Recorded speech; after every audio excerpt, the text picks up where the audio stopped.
అందరికీ స్వాగతం. The essence group తరపున ఈ రోజు నిర్వహిస్తున్న యూనియన్ బడ్జెట్ 2026-27 విశ్లేషణ కార్యక్రమానికి మీ అందరినీ హృదయపూర్వకంగా స్వాగతిస్తున్నాం. ముందుగా ఎసెన్స్ గ్రూప్ గురించి చిన్న ఇంట్రొడక్షన్. మన సమాజం ఒక ఆధునికమైన ప్రజాస్వామికమైన సమాజంగా, విజ్ఞాన శాస్త్ర దృక్పథంతో పురోగమించే సమాజంగా అభివృద్ధి చెందాలన్నది ఎసెన్స్ గ్రూప్ ఆశయం. అలాగే భారతదేశం ప్రపంచంలో ఒక గౌరవప్రదమైన స్థానంలో నిలబడాలన్నది కూడా మా ఆకాంక్ష. ఎసెన్స్ గ్రూప్ అనేది ఒక సామాజిక చైతన్య వేదిక. సమాజంలో ఆలోచించే వాళ్ళందరూ కలిసి చదవటానికి, చర్చించటానికి, విశ్లేషించటానికి ఏర్పడిన వేదిక ఇది. ఎసెన్స్ గ్రూప్ లో విభిన్న విభాగాలు ఉన్నాయి. ఎసెన్స్ ఈస్ట్ కోస్ట్ పరిధిలో విశాఖపట్నం, విజయనగరం, శ్రీకాకుళం జిల్లాల సభ్యులు ఉన్నారు. ఇలాగే హైదరాబాద్, వరంగల్, కరీంనగర్, బెంగళూరు, విజయవాడ వంటి ప్రాంతాల్లో కూడా ఎసెన్స్ గ్రూపులు క్రియాశీలకంగా పనిచేస్తున్నాయి. అలాగే యువత కోసం ఎసెన్స్ యూత్ హోమ్ మేకర్స్ ను శక్తివంతం చేయడానికి ఎసెన్స్ హోమ్ మేకర్స్, విద్యారంగంలో ఎసెన్స్ ఎడ్యుకేషన్ లో భాగంగా ఎసెన్స్ టీచర్స్ గ్రూప్స్ కూడా ఉన్నాయి. ప్రస్తుతం ఎసెన్స్ గ్రూప్ లో 500కి పైగా సభ్యులు ఉన్నారు. ఎసెన్స్ గ్రూప్ యొక్క ప్రధాన లక్ష్యం సమాజంలో సామాజిక స్పృహ కలిగిన వారు అందరూ కలిసి ఒక ఇంటెలెక్చువల్ ట్రెడిషన్ ను కొనసాగించటం. మేము ప్రధానంగా 4 అంశాలపై అవగాహన పెంచుకోవటానికి కృషి చేస్తాము. అవి ఫిలాసఫీ, సైన్స్, సోషియాలజీ మరియు ఎడ్యుకేషన్. ఈ విషయాలపై మేము చదువుతాము, లోతైన విశ్లేషణలు చేస్తాము. ప్రతి వారాంతంలో జూమ్ సెషన్లు నిర్వహిస్తాము. ఆ ఆలోచనలను ప్రజల్లోకి, రాబోయే తరాలకు తీసుకెళ్లేందుకు స్కూల్ కాలేజెస్ లో కలిసి పనిచేస్తాము. పాఠశాలలు మరియు కళాశాలల్లో ప్రత్యేక సెషన్లు నిర్వహిస్తూ విద్యార్థుల్లో ప్రశ్నించే తత్వం, తర్కబద్ధమైన ఆలోచన, విజ్ఞాన శాస్త్ర దృక్పథాన్ని పెంపొందించేందుకు ప్రయత్నిస్తాము. సమాజం, చరిత్ర, విజ్ఞానం, సమకాలీన అంశాలపై చర్చల ద్వారా యువతలో సామాజిక స్పృహను పెంచటం ఈ కార్యక్రమాల ప్రధాన ఉద్దేశం. ఈ విధంగా చదువును కేవలం పాఠ్యాంశాలకు పరిమితం చేయకుండా జీవితం మరియు సమాజంతో అనుసంధానించే ప్రయత్నం జరుగుతోంది. స్ప్రెడ్డింగ్ రైట్ నాలెడ్జ్ అనే లక్ష్యంతో ఎసెన్స్ గ్రూప్ సోషల్ మీడియా సహాయంతో కొత్త ఆలోచనలను సమాజంలోకి తీసుకెళ్లేందుకు ప్రయత్నిస్తోంది.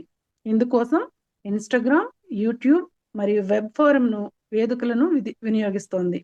ఎసెన్స్ ఇన్స్టాగ్రామ్ ద్వారా సమకాలీన సామాజిక అంశాలపై చిన్న వీడియోలు, రీల్స్, ఆలోచనలను పంచుకుంటోంది.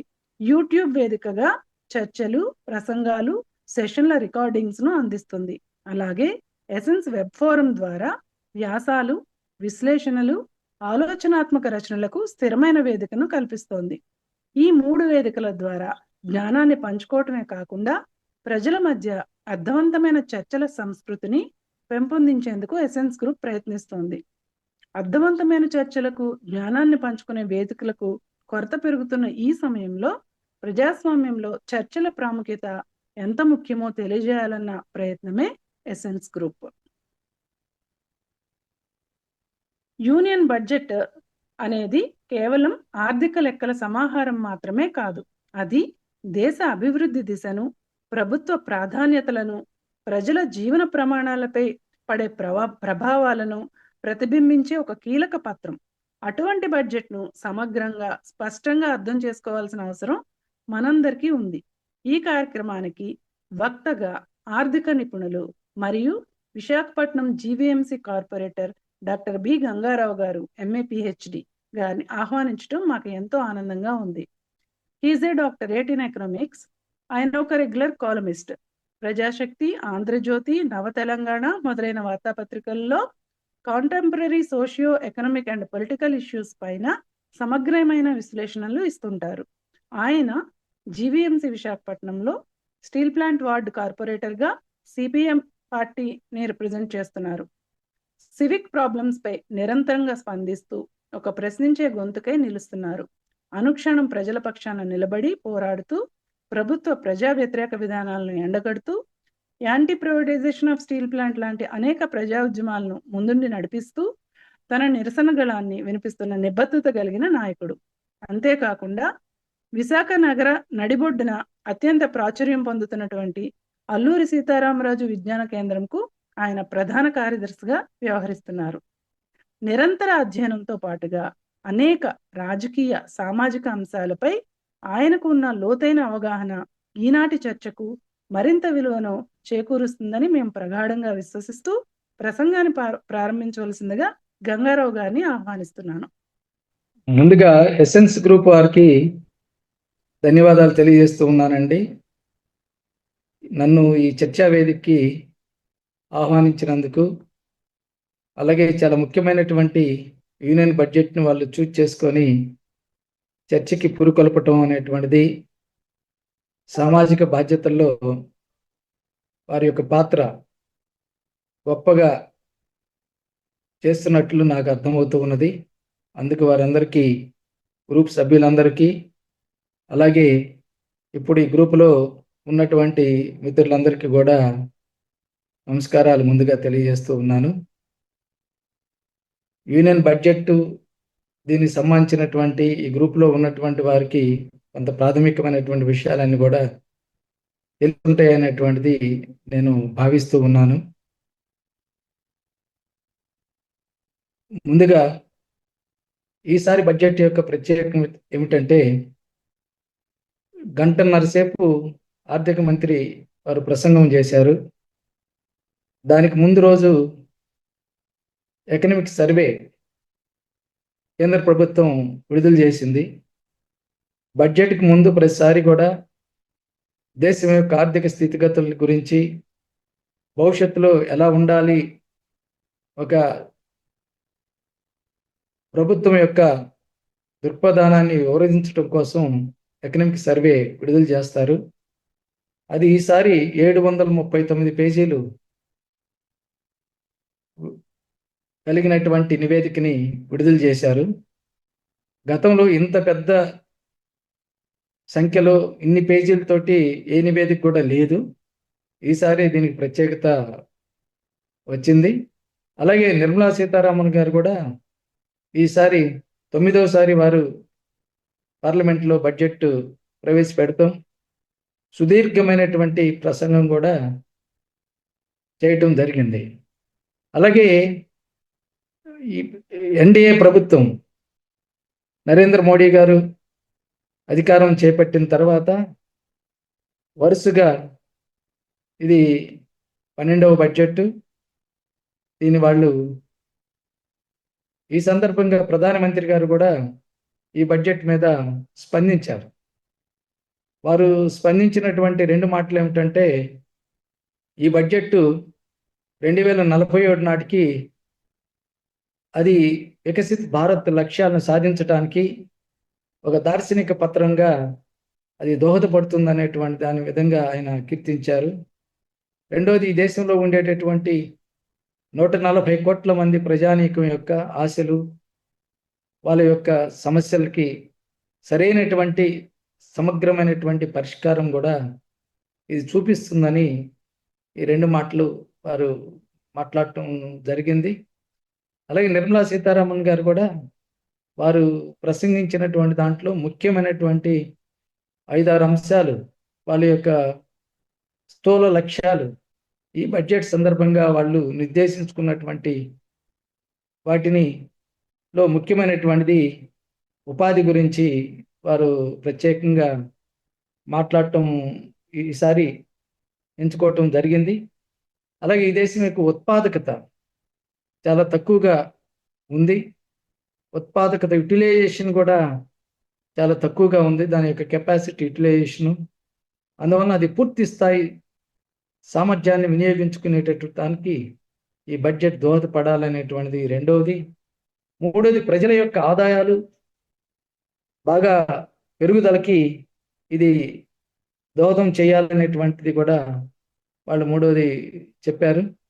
4వ అంశము పరిశ్రమలు, ముఖ్యంగా మ్యానుఫ్యాక్చరింగ్ రంగము, చిన్న మధ్య తరహా పరిశ్రమలు, వాటికి ఉండేటటువంటి సమస్యల పరిష్కారానికి, అవి మరింత విస్తరించడానికి, పురోగమనానికి ఈ బడ్జెట్ దారి తీస్తుంది. దానికి అనుగుణంగా నిధులు మేము కేటాయిస్తూ ఉన్నాము, వాటికి పెద్ద ఎత్తున చేయూతనిస్తున్నాం అనేటువంటిది కూడా వాళ్ళు మరొక అంశంగా పేర్కొనడం జరిగింది.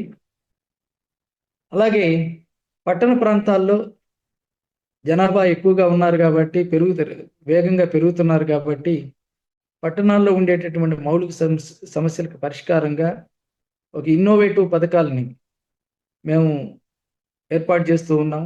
మౌలిక సదుపాయాల కల్పనకు కొన్ని కొత్త విధానాలను రూపొందించి వాటిని అమలు చేయడానికి ఈ బడ్జెట్ మరింత ముందడుగుకి దారితీస్తుందని, అలాగే వ్యవసాయం, గ్రామీణ అభివృద్ధి ఈ రెండింటికి కూడా సముచితమైనటువంటి స్థానం ఇస్తున్నట్లు బడ్జెట్లో పేర్కొన్నారు. వీటితో పాటు ఇప్పటికే మేము ఈ దేశంలో 360 సంస్కరణని అమలు చేశాము. ఈ సంస్కరణలో ముఖ్యమైనటువంటివి జిఎస్టి కూడా ఉంది. అలాగే కార్మిక లేబర్ కోడ్స్, లేబర్ రిఫార్మ్స్ ఇదో ముఖ్యమైనటువంటిది ఉంది.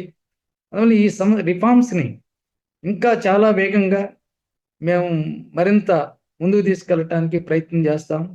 ఈ రిఫార్మ్స్ ఆధారంగానే దేశ ఆర్థిక వ్యవస్థ మరింత ముందుకు తీసుకెళ్ళటానికి ఈ ఏడాది బడ్జెట్ బాగా దోహదం చేస్తుంది అనేటువంటి ఈ విషయాలని నిర్మలా సీతారామన్ గారు మాట్లాడేటప్పుడు ప్రస్ఫుటంగా వాళ్ళు చెప్పడం జరిగింది. అలాగే సస్టైనబుల్ గ్రోత్ ఇప్పటికే మనం సాధించాము. ప్రపంచంలో ఏ దేశం కూడా సాధించలేనటువంటి స్థూల జాతీయోత్పత్తి గ్రోత్ రేట్ని భారతదేశం సాధిస్తూ ఉంది. అది మరింత నిలకడ దిశగా వెళ్ళటానికి ఈ బడ్జెట్ మరింత కృషి చేస్తుంది అనేటువంటిది కూడా, ఈ విషయాలు అనేటువంటివి వారు మాట్లాడినటువంటి దాంట్లో మనకి కనిపిస్తూ ఉన్నటువంటిది. అలాగే ఈ బడ్జెట్ని లోకి మనం వెళ్ళబోయే ముందు ఏ బడ్జెట్ అయినా ముఖ్యమైనటువంటి ప్రస్తుతం ఆ దేశం ఎదుర్కొనేటటువంటి సమస్యలు, అది బాహ్యరంగంలో ఉండేటటువంటి విషయాలు కానీ అంతర్గతంగా ఉండేటటువంటి విషయాలు, వాటి ఆధారంగా బడ్జెట్ని రూపకల్పన చేయాల్సి ఉంటుంది. ఇప్పుడు బాహ్యరంగంలో మనం చూసుకున్నప్పుడు దీర్ఘకాలం నుంచి ప్రపంచ ఆర్థిక వ్యవస్థ మాంద్యంలో కొనసాగుతూ ఉన్నది. అది పెద్దగా పురోగమనం చెందటం లేదు. మరలా రెండోసారి ట్రంప్ అధికారంలోకి వచ్చిన తర్వాత రెండోసారి అమెరికా ఆర్థిక వ్యవస్థ మరలా షట్ డౌన్ అయింది. మనందరికీ తెలిసి గత 2 నెలల కాలంలోనే మరలా తలెత్తినటువంటి పరిస్థితి మనం చూసాం. యూరప్లో కూడా తీవ్రమైనటువంటి సంక్షోభం కొనసాగుతూ ఉన్నది. ఏ డెవలప్ కంట్రీ అయినా సరే వాళ్ళ యొక్క ఆర్థిక గ్రోత్ అనేటువంటిది పెద్దగా 2.5% దాటి ముందుకు వెళ్ళలేనటువంటి పరిస్థితి కొనసాగుతూ ఉన్నది. రెండవది, ఇంటర్నేషనల్ సిచ్యువేషన్లో మనకు అనిపిస్తుంది ఏంటంటే గతంలో ఎప్పుడూ లేనటువంటిది వివిధ దేశాల మధ్య యుద్ధాలు మనకు కనిపిస్తున్నాయి. యుద్ధాలనే కన్నా దురాక్రమణలు ఈ కాలంలో మనకు కనిపిస్తూ ఉన్నది. ముఖ్యంగా ఇజ్రాయిల్, పాకిస్తాన్, ఇజ్రాయిల్ మన పాలస్తీనా మీద చేస్తున్నటువంటి దాడి, మనం గాజా స్ట్రిప్ మీద చేస్తున్నటువంటిది చాలా కాలం నుంచి సాగిస్తున్నటువంటి జెనోసైడ్ కానీ, లేకపోతే రష్యా ఉక్రెయిన్ మధ్య జరుగుతున్నటువంటి యుద్ధం కానీ, లేకపోతే మనకి పాకిస్తాన్కి మధ్య జరుగుతున్నటువంటి వివిధ సందర్భాల్లో వస్తున్నటువంటి టెన్షన్స్ కానీ, ఇలా చాలా దేశాల్లో బోర్డర్ సమస్యలు ఈరోజు పెరుగుతూ ఉన్నటువంటి కూడా మనకు కనిపిస్తుంది. వీటన్నిటికన్నా చాలా ముఖ్యమైనటువంటిది ఇప్పుడు ఉండేటటువంటి నియో లిబరల్ పాలసీలకు, గ్లోబలైజేషన్కి భిన్నమైనటువంటి పద్ధతుల్లో ఈరోజు వాణిజ్య యుద్ధాలు అనేటువంటివి ప్రారంభమవుతాయి. ముఖ్యంగా ఈ ట్రంప్ రెండోసారి అధికారం చేపట్టిన తర్వాత అనేక దేశాల మీద వాళ్ళ సరుకులు అమెరికా మీద దిగుమతులు అయ్యేటటువంటి వాటి మీద తీవ్ర స్థాయిలో సుంకాలను విధించటం, ఇవన్నీ కూడా చూస్తూ ఉన్నాం. దానికి రెసిప్రోకల్గా కొన్ని దేశాలు తిరిగి అమెరికన్ వస్తువుల మీద వాళ్ళు కూడా ధీటుగా వాటిని వాటి మీద సుంకాలు విధిస్తున్నటువంటి చూస్తున్నాం. అలాగే భారతదేశం ఒక తీవ్రమైనటువంటి సమస్య ఈరోజు దాంట్లో ఎదుర్కొంటున్నటువంటిది మనం చూస్తూ ఉన్నాం. ఈరోజు నిన్ననే ట్రంప్ గారు యూనిలేటరల్గా భారతదేశం అమెరికా మధ్య ఈ వాణిజ్య ఒప్పందం జరిగింది. దానికి మోడీ గారు కూడా ఆమోదించారని ప్రకటన కూడా తెలియజేశారు. అది నేను చివరిలో చెప్తాను వాటికి సంబంధించి. ఈ ఇంటర్నేషనల్ సిచ్యువేషన్ని గమనంలో తీసుకొని మన బడ్జెట్ కూడా ఉండాల్సి ఉంది. ఆ యొక్క ఒడిదుడుకుల్ని, ఆ యొక్క సమస్యల్ని ఎదుర్కొనేలాగా, ధీటుగా నిలబడేలాగా, వాటికి లొంగిపోకుండా మన యొక్క సావర్నిటీని, మన ఇండిపెండెంట్ సెల్ఫ్ రిలయన్స్ని కాపాడుకునేటటువంటి విధంగా మన బడ్జెట్లో దానికి అనుగుణమైనటువంటి చర్యలు కూడా తీసుకోవాల్సి ఉంటుంది. రెండవది, ఇంటర్నల్ ఇష్యూస్ని చాలా కాలం నుంచి, దీర్ఘకాలం నుంచి భారతదేశాన్ని వెంటాడుతున్నటువంటి ఒక ముఖ్యమైనటువంటిది కన్జంప్షన్ ఇష్యూ.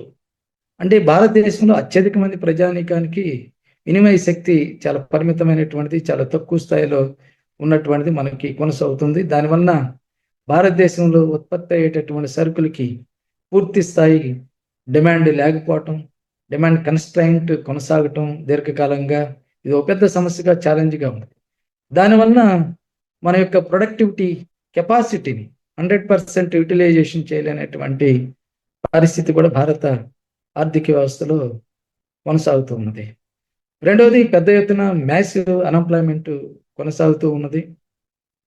మూడో విషయము, ప్రాంతాల మధ్య తీవ్రమైనటువంటి డిస్పారిటీస్, అర్బన్ రూరల్ మధ్య డిస్పారిటీస్ కొనసాగుతూ ఉన్నాయి. అలాగే అర్బన్లోని వితిన్ ది అర్బన్ డిస్పారిటీస్ కానీ, వితిన్ ది రూరల్లోని కూడా డిస్పారిటీస్, స్టేట్స్ మధ్య కూడా డిస్పారిటీస్, ఇవన్నీ కూడా మనకి కనిపిస్తూ ఉన్నటువంటిది. వాటితో పాటు దీర్ఘకాలంగా వస్తున్నటువంటి అగ్రికల్చర్, అలాగే రూరల్ ఎకానమీలో కూడా పెద్ద ఎత్తున మనం ఒక తీవ్రమైనటువంటి సమస్యలు, దాని మీద ఆధారపడినటువంటి ప్రజలు, అక్కడ నివాసం ఉండేటటువంటి ప్రజానీకం పెద్ద ఎత్తున తీవ్ర సమస్యలు కూడా ఎదుర్కొంటూ ఉన్నారు. వాటితో పాటు రాష్ట్రాలకి, కేంద్రాలకి మధ్య ఆదాయ పంపిణీలో చాలా కాలం నుంచి వివాదాలు కొనసాగుతూ ఉన్నాయి. న్యాయబద్ధంగా కేంద్రం నుంచి రాష్ట్రాలకి రావాల్సినటువంటి నిధులు అందకపోవటం, రాష్ట్రాలు తీవ్రమైనటువంటి ఆర్థిక సమస్యలను ఎదుర్కొంటున్నటువంటి పరిస్థితి మనం చూస్తూ ఉన్నాం. ఇటువంటి తక్షణం మనకు కళ్ళ ముందు కనిపించేటటువంటి ఉండేటటువంటి సమస్యలన్నిటికీ ఈ బడ్జెట్ పరిష్కార దిశగా, నిధులు కేటాయింపులో న్యాయబద్ధంగా వాటిని ఎంతో కొంత పరిష్కారం దిశ కొనసాగేలాగా ఉండేటటువంటి చర్యలు చేపట్టాల్సి ఉంటుంది. వీటిని కేంద్రంగా చేసుకున్నప్పుడు మనం పరిశీలన చేస్తే ఆ దిశగా బడ్జెట్ ఉందా లేదా అనేటువంటిది మనకి తెలుస్తుంది.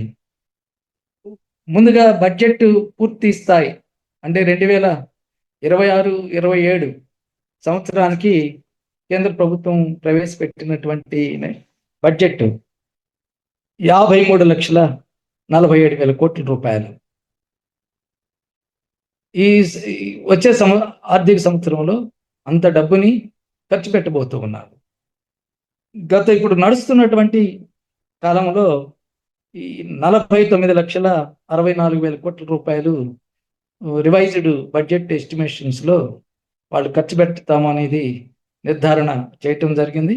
వాస్తవంగా బడ్జెట్ ఎస్టిమేషన్స్లో గత ఏడాది ఫిబ్రవరిలో వాళ్ళు పేర్కొన్నది 50,65,000 కోట్ల రూపాయలు ఆదాయం వస్తుందని, దాన్ని ఖర్చు చేస్తామని ప్రకటన చేశారు. కానీ అంత రాలేదు, కొంత తగ్గింది.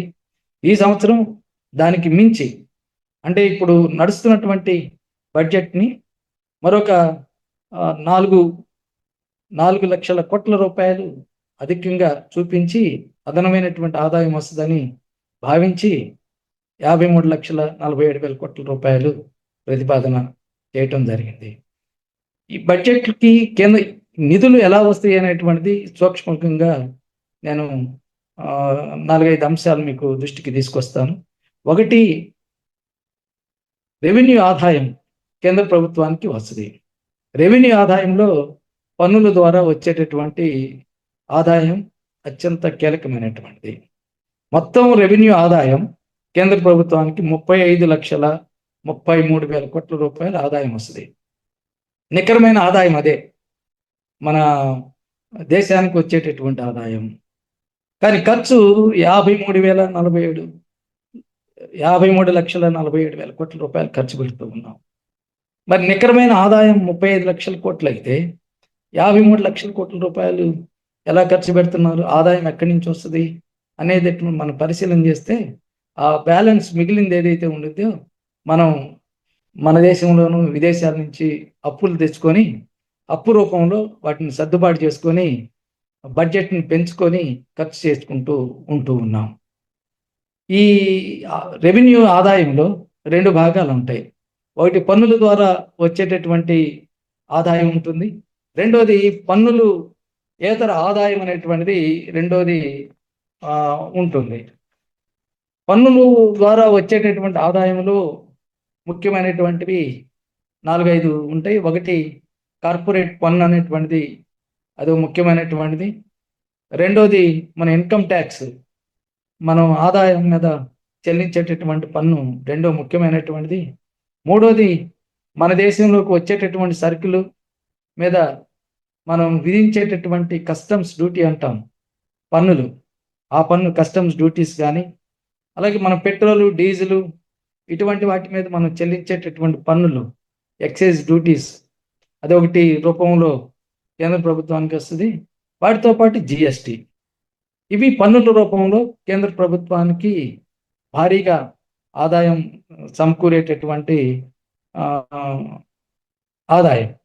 రెండోది పన్నేతర ఆదాయాల్లో వచ్చేటటువంటిది ప్రభుత్వ రంగ సంస్థలకి లాభాలు వస్తూ ఉంటాయి. ఉదాహరణకి విశాఖపట్నం పోర్ట్ కానీ, షిప్ యార్డ్ కానీ, లేకపోతే బిహెచ్ఎల్ కానీ, లేకపోతే ఇంతకుముందు స్టీల్ ప్లాంట్ కానీ, ఇలా అనేక ప్రభుత్వ రంగ సంస్థలు ఉన్నాయి. దాదాపు 280 పైబడి ప్రభుత్వ రంగ సంస్థలు ఉన్నాయి కేంద్ర ప్రభుత్వం ఆధీనంలో. వాటికి లాభాలు వస్తూ ఉంటాయి. ఆ లాభాల్లో డివిడెండ్స్ రూపంలో కేంద్ర బడ్జెట్కి నిధులు వెళ్తూ ఉంటాయి. దాంతోపాటు రిజర్వ్ బ్యాంక్ ఉంటుంది. రిజర్వ్ బ్యాంకులకి అప్పులు ఇస్తూ ఉంటాయి. డబ్బులంతా కూడా రిజర్వ్ బ్యాంక్ నుంచి బ్యాంకులకి ట్రాన్స్ఫర్ అవుతూ ఉంటాయి. ఆ బ్యాంకులకి ఇచ్చేటటువంటి డబ్బు మీద వడ్డీ విధిస్తారు. ఆ వడ్డీలో మిగులు ఏర్పడుతుంది, సర్ప్లస్ మనీ ఏర్పడుతుంది ఆర్బీఐకి. ఆ సర్ప్లస్ రిజర్వ్స్ నుంచి కొంత భాగం కేంద్ర ప్రభుత్వానికి బడ్జెట్కి కేటాయించడం జరుగుతుంది. ఆ విధంగా కేంద్ర ప్రభుత్వం నుంచి, కేంద్ర ప్రభుత్వ రంగ సంస్థల నుంచి, అలాగే రిజర్వ్ బ్యాంక్ రిజర్వ్స్ నుంచి ఈ బడ్జెట్కి సుమారు 4 లక్షల కోట్ల రూపాయలు వెళ్తూ ఉన్నాయి ఈ బడ్జెట్లో. అలాగే ప్రతి సంవత్సరంగా కూడా ఆ విధంగా కేంద్ర బడ్జెట్కి భారీగా నిధులు కేంద్ర ప్రభుత్వ రంగ సంస్థలు ఆర్బీఐ సమకూరుస్తూ ఉంటుంది. ఇవి స్థూలంగా కేంద్ర బడ్జెట్కి వచ్చేటటువంటి నిధులు. ఈ నిధుల్లోనే రాష్ట్రానికి వెళ్ళాల్సినటువంటి పన్నులు, అంటే కేంద్రం దగ్గరికి మొత్తం పన్నులు వెళ్తాయి. ఆ పన్నుల్లో రాష్ట్రాలకి వాటా రూపంలో 41% ఆ పన్నుల్లోకి రాష్ట్రాలకి చెల్లించాల్సి ఉంటుంది, డివాల్వ్ చేయాల్సి ఉంటుంది. అది పోంగా మిగిలినటువంటిది కేంద్ర ప్రభుత్వ అవసరాలకి, దాని యొక్క వివిధ పథకాలకి, వివిధ డిపార్ట్మెంట్లకు అయ్యేటటువంటి ఖర్చులకి, డిఫెన్స్కి, వీటన్నిటికి కూడా ఖర్చు చేసుకుంటూ ఉంటుంది. ఈ ఓవరాల్గా బడ్జెట్లో కేంద్ర ప్రభుత్వానికి వచ్చేటటువంటి నిధులు వివరాలు అనేటువంటి మీకు తీసుకురావడం జరిగింది. అయితే మనం ఈ బడ్జెట్ లోపలికి వెళ్ళబోయే ముందు ఇప్పుడు నడుస్తున్నటువంటి బడ్జెట్లో ఈ భారీగా కోతలు విధించారు. ఇప్పుడు నిర్మలా సీతారామన్ గారు వాళ్ళు బడ్జెట్ ప్రసంగంలో చెప్పినటువంటి లక్ష్యాలు సాధించాలంటే గత సంవత్సరం కూడా అదే పద్ధతిలో దానికి అనుగుణమైనటువంటి అలొకేషన్స్ కేటాయించుంటారు. ఆ కేటాయించినటువంటి కేటాయింపులు ఖర్చు చేశారా లేదా, ఖర్చు చేయకపోవడానికి కారణాలు ఏమిటి, ఇవన్నీ కూడా మనం పరిశీలన చేస్తే ఈ బడ్జెట్ ఏ దిశగా వెళ్తుంది అనేటువంటి కూడా మనకి అర్థమవుతూ ఉంటుంది. గత ఏడాది అంటే 2025-26 బడ్జెట్లో గ్రామీణాభివృద్ధికి 53,067 కోట్లు కేటాయించినటువంటి కేటాయింపుల్లో కోత పెట్టేశారు. అలాగే అర్బన్ డెవలప్మెంట్కి 39,573 కోట్ల రూపాయలు కోత పెట్టేశారు. అగ్రికల్చర్కి 6,985 కోట్ల రూపాయలు కోత విధించారు. అలాగే సాంఘిక సంక్షేమం వాటికి 9,900 కోట్ల రూపాయలు కోత అనేటువంటిది పెట్టారు. మన ఎడ్యుకేషన్కి 6,700 కోట్ల రూపాయలు, హెల్త్కి 3,686 కోట్లు, అలాగే గృహ నిర్మాణం హౌసింగ్కి సుమారుగా 22,000 కోట్ల రూపాయలు కోత అనేటువంటిది పెట్టడం జరిగింది. వాటితో పాటు పట్టణాల్లో గ్రామీణ ప్రాంతానికి మంచినీళ్ళు పథకం కేంద్ర ప్రభుత్వం స్కీమ్ పెట్టడం జరిగింది, జలజీవన్ మిషన్ అనేటువంటిది. దానికి 67,000 కోట్ల రూపాయలు కేటాయించి కేవలం ఖర్చు చేసింది 17,000 కోట్ల రూపాయలు ఖర్చు చేయటం జరిగింది. అంటే ప్రభుత్వం కేటాయిస్తున్నటువంటి కేటాయింపుల్లో చాలా పెద్ద ఎత్తున అవి ఖర్చు చేయకుండా చివరికి వచ్చేసరికి కోతలు అనేటువంటి విధిస్తున్నటువంటి మనకి స్పష్టంగా తెలుస్తూ ఉన్నది. అలాగే ఇప్పుడు ఈ బడ్జెట్లో కేటాయించినటువంటి కేటాయింపులు కూడా పూర్తి స్థాయిలో ఖర్చు చేస్తారు, 100% వీడి గ్యారంటీ అనేటటువంటిది ఏమి లేదు. వాళ్ళకి ఆదాయం తగ్గితే మొదటిగా కోతలు పెట్టేటటువంటిది సోషల్ వెల్ఫేర్ యాక్టివిటీస్ మీద, అలాగే సామాజిక రంగాల మీద ఫస్ట్ అటెంప్ట్ వాళ్ళు చేసేటటువంటిది. ఆ విధంగా వాటిల్లో కోత పెట్టేసి మీట్ అవటానికి ప్రయత్నం చేస్తూ ఉన్నారు.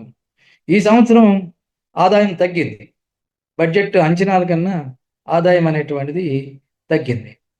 అలాగే మనం చూసుకుంటున్నప్పుడు చాలా కాలం నుంచి మన యొక్క ఆదాయాలు జీడిపిలో పెరగటం లేదు. భారతదేశ స్థూల జాతీయ ఉత్పత్తిలో ప్రభుత్వానికి వచ్చే ఆదాయం, పన్నుల రూపంలో వచ్చేటటువంటి ఆదాయం పెరుగుదల లేదు, స్టాగ్నేషన్లో కొనసాగుతూ ఉన్నది. ఇది నేను చెప్తున్నటువంటిది కాదు. ప్రధానమంత్రి నరేంద్ర మోడీ గారికి ఆర్థిక సలహాదారుడిగా రతన్ రాయ్ అనేటువంటి ఆయన 2019 వరకు కొనసాగారు. ఆయన మాటల్లో ఆయన మన ఎకనామిక్ టైమ్స్కి ఒక ఆర్టికల్ రాశారు. అందులో ఆయన పేర్కొంది ఏంటంటే, ఆయన స్టడీ చేసి పేర్కొన్నదండి, 2017 నుండి ప్రభుత్వం యొక్క ఆదాయ వ్యయాలు మన యొక్క స్థూల జాతీయోత్పత్తిలో చూస్తే అసలు పెరుగుదల లేదు, అలా స్తబ్దతగా ఉండిపోయినటువంటి మనకు కనిపిస్తుంది. 2016-17 కేంద్ర ప్రభుత్వ ఆదాయంలో జీడిపిలో చూసుకున్నప్పుడు 9.5% వచ్చింది. ఇప్పుడు 10 ఏళ్ళ తర్వాత 2026-27లో ఇప్పుడు మనం చూస్తే ఈ 10 ఏళ్ల కాలంలో 9.5% ఉంది, పెద్దగా పెరగలేదు. కానీ జీడిపి పెద్ద ఎత్తున పెరుగుతూ ఉన్నది. మనం ప్రపంచంలోనే త్వరలో 3వ అగ్రరాజ్యంగా వెళ్ళబోతూ ఉన్నాం స్థూల జాతీయ ఉత్పత్తిలో అనేటటువంటి ప్రకటన చేస్తూ ఉన్నారు. కానీ మన ప్రభుత్వానికి రావాల్సినటువంటి ఆదాయం రావట్లేదు అనేటువంటిది ఆయన అధ్యయనంలో పేర్కొన్నారు. అలాగే ఖర్చు కూడా చూసుకున్నప్పుడు 2016-17లో జీడిపిలో 12.7% ఖర్చు చేస్తే ఈ బడ్జెట్లో మొత్తంగా చూస్తుంటే 13% అది ఉంది. అంటే కన్జంప్షన్లో అంటే ఎక్స్పెండిచర్లో కూడా పెద్దగా చేంజెస్ అనేటువంటిది లేదు, స్టాగ్నేషన్ అనేటువంటిది కొనసాగుతూ ఉన్నటువంటిది మనం చూస్తూ ఉన్నాం. అంటే ఒకవైపునేమో దేశంలో సంపద బాగా పెరుగుతూ ఉన్నట్లు మనకు కనిపిస్తూ ఉంది అంకెల్లో, కానీ ప్రభుత్వానికి రావాల్సినటువంటి పన్నుల రూపంలో వివిధ రూపాల్లో రావాల్సినటువంటి ఆదాయంలో జీడిపిలో పోల్చుకున్నప్పుడు దానికి రేషియోలో చూసుకున్నప్పుడు పెరుగుదల అనేటువంటిది పరిమాణంలో కూడా మార్పులు లేకుండా మనకు కనిపిస్తూ ఉంది, కొనసాగుతూ ఉంది. ఇది ఒక వైరుధ్యం, ఆర్థిక వ్యవస్థలో దీర్ఘకాలంగా కొనసాగుతున్నటువంటి వైరుధ్యం. దానివల్లనే ప్రభుత్వం బడ్జెట్ కోసం ఎక్కువగా అప్పులు చేయాల్సినటువంటి పరిస్థితి, అప్పుల మీద ఆధారపడాల్సినటువంటి పరిస్థితి అనేటువంటిది మనకి కనిపిస్తుంది. ఇప్పుడు ఈ బడ్జెట్లో అప్పు మనకి తీసుకొస్తున్నటువంటిది మనం చూస్తూ ఉంటే చాలా పెద్ద సంఖ్యలో ఈ బడ్జెట్లో కూడా అప్పు ప్రభుత్వం సమీకరించింది. దాదాపుగా మీరు అవి స్టాటిస్టిక్స్ చూస్తే మీకు తెలిసింది, దాదాపు 16 లక్షల కోట్ల రూపాయలు ఈ బడ్జెట్లో కేంద్ర ప్రభుత్వం అప్పులు తీసుకొస్తూ ఉన్నది. ఇది ప్రతి సంవత్సరం ప్రతి బడ్జెట్లో కూడా మనకి తీసుకొస్తున్నట్లు మనకు కనిపిస్తూ ఉన్నది. మరి జీడిపి పెరుగుతున్నప్పుడు మనకి అప్పులు ఇంత పెద్ద సంఖ్యలో మనం అప్పులు సమీకరించాల్సినటువంటి అవసరం ఏమిటనేటువంటిది ప్రతి ఒక్కరు కూడా ఈరోజు ఆలోచన చేస్తున్నటువంటి విషయాలు. ఈ ఈ అప్పుల మీద వడ్డీలు కూడా మనం చెల్లించాలి. భారీగా మనం చెల్లించాల్సినటువంటి పరిస్థితి ఉంది. ఈ సంవత్సరం అప్పుల మీద మనం గత సంవత్సరం మనం తీసుకొచ్చినటువంటి అప్పులకు సంబంధించి మనం చెల్లించేటటువంటి వడ్డీలు కూడా చాలా పెద్ద స్థాయిలో ఉంది. 16 లక్షల కోట్ల రూపాయలు గతంలో మనం చెల్లించాల్సినటువంటి వడ్డీలకే మనం చెల్లించాల్సినటువంటి పరిస్థితి అనేటువంటిది ఏర్పడింది. ఇది చాలా ఎక్కువగా మనకి పెరుగుతూ ఉన్నది. మన దేశంలో ఈ అప్పులు జరిగింది. మన జీడిపిలో కూడా ఈ అప్పులు సుమారుగా 56% పెరిగింది. ఎప్పుడూ లేనంత దీనికి పెరిగిన పరిస్థితి అనేటువంటిది మనం చూస్తూ ఉన్నాం. దీనికి మనం ప్రతి సంవత్సరం వడ్డీల రూపంలో, అసలు కాదు వడ్డీల రూపంలోనే మనం ఎంతైతే అప్పు తీసుకొస్తున్నామో దరిదాపుగా దానికి దగ్గరలో మనం వడ్డీలు కూడా చెల్లించాల్సినటువంటి పరిస్థితి కనిపిస్తూ ఉన్నది. రెండవది, ఈ కాలంలో మనకి ఈ 10 ఏళ్ల కాలంలో పెద్ద మార్పు ఏమిటంటే విదేశాల నుంచి తీసుకొచ్చేటటువంటి అప్పు, ఇది వివిధ ప్రభుత్వాల నుంచి నెగోషియేట్ చేసుకొని బయలెక్టరల్ నెగోషియేషన్ ద్వారా వచ్చేటటువంటి అప్పు కానీ అది పెద్ద ప్రమాదకరమైనటువంటిది కాదు. ముఖ్యంగా వరల్డ్ బ్యాంకు, అలాగే IMF నుంచి కానీ లేదా ఇతర ఇంటర్నేషనల్ బ్యాంకులు, జపనీస్ బ్యాంకు, ఇలా రకరకాలైనటువంటి బ్యాంకులు అనేటువంటివి ఉన్నాయి. ఆ బ్యాంకుల నుంచి మనం పెద్ద ఎత్తున నిధులు సమీకరించుకుంటూ సావర్నిటీ బారోయింగ్స్ కింద మనం బడ్జెట్కి వినియోగించుకుంటూ ఉన్నాము. ఇది ఈ కాలంలో బాగా పెరుగుతూ ఉన్నది. ఈ ప్రభుత్వం జీడిపిలో 10% అటువంటి అప్పులు పెంచుకోవాలనేటువంటిది ప్రభుత్వం ఇప్పటికే రకరకాల సందర్భాల్లో ప్రకటన చేస్తూ ఉన్నది. ఇది నేను తర్వాత చెప్తాను, ఇది ఎలా ఉపయోగిస్తున్నారు ఏమిటనేటువంటిది చెప్తాను. ఇక ఈ కేటాయింపులు మనం చూసుకున్నప్పుడు గత బడ్జెట్ లాగానే కేటాయింపులు కొన్ని రంగాలకి ఎక్కువగానే కేటాయించడం మనకు కనిపిస్తుంది. అంకెల రూపంలో వ్యవసాయ రంగానికి కానీ, లేకపోతే గ్రామీణ రంగానికి కానీ, లేదా మనం పట్టణ ప్రాంతాలకు కానీ, వ్యవసాయ రంగానికి కానీ, లేదా మనం ఉండేటటువంటి ఇప్పుడు మనం చెప్పుకునేటటువంటి అనేక రంగాలు, హెల్త్, ఎడ్యుకేషను, వీటన్నిటికి సంబంధించి గత బడ్జెట్లో ఎలా పేర్కొన్నారో దానికి కొంచెం అటు ఇటుగా, అంటే పెద్ద వేరియేషన్ లేదు, 2%, 3%, కొన్నిటికి 5% ఆ విధంగా పెంచి ఎలోకేషన్స్ అనేటువంటివి చేయటం జరిగింది. అయితే ఇక్కడ ఒక సమస్య ఏమిటంటే, నేను ప్రారంభంలో చెప్పినట్టు ఈ యొక్క కేటాయింపులు చేసినటువంటివన్నీ కూడా ఖర్చు చేస్తారు, అవి అంతకన్నా ఎక్కువ ఖర్చు చేస్తారు అనేటువంటిది ఏమీ మనం చెప్పుకోవాల్సిన అవసరం లేదు. ప్రతి బడ్జెట్లో కూడా ఈ సాధారణమైనటువంటి ప్రజలకి ఉపయోగపడేటటువంటివి, అత్యవసరమైనటువంటి ఖర్చులుగా ఉండేటటువంటి ఈ కేటాయింపులన్నీ కూడా నిత్యం కోతకి గురవుతూ ఉన్నాయి. అయితే ఈ బడ్జెట్లో కూడా కేంద్ర ప్రభుత్వం నుంచి అవి అమలు చేసేటటువంటి స్కీమ్స్ ఉన్నాయి, చాలా పెద్ద సంఖ్యలో స్కీమ్స్ ఉన్నాయి. ఆ స్కీమ్స్ మీద కేటాయింపులు రాను తగ్గుతూ ఉన్నాయి. గత బడ్జెట్లో కూడా బాగా తగ్గించడం అనేటువంటిది జరిగింది. అంటే కేంద్ర ప్రభుత్వం స్కీమ్స్ వాటిల్లో కేటాయింపులు, వాటిలో కాస్ట్ రేషియోలో మార్పులు అనేటువంటి తీసుకురావటం ఈ బడ్జెట్లో ఇంకా ఎక్కువైంది. కేంద్ర బీజేపీ అధికారంలోకి వచ్చిన తర్వాత చాలా సెంట్రల్ స్పాన్సర్డ్ స్కీమ్స్ రెడ్యూస్ చేయబడ్డాయి.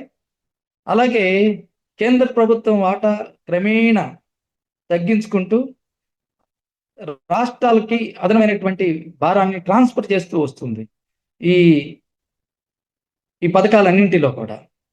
ఉదాహరణకి ఈ సంవత్సరం జరిగినటువంటిది, ఈ బడ్జెట్లో జరిగినటువంటిది ఒక ఎగ్జాంపుల్ మీకు దృష్టికి తీసుకొస్తాను. మహాత్మా గాంధీ గ్రామీణ ఉపాధి హామీ పథకం ఉంది. అది అది రాజ్యాంగబద్ధంగా ఏర్పడినటువంటి పని హక్కు, అది చట్టం. అది 2005 నుంచి అది కొనసాగుతూ ఉంది.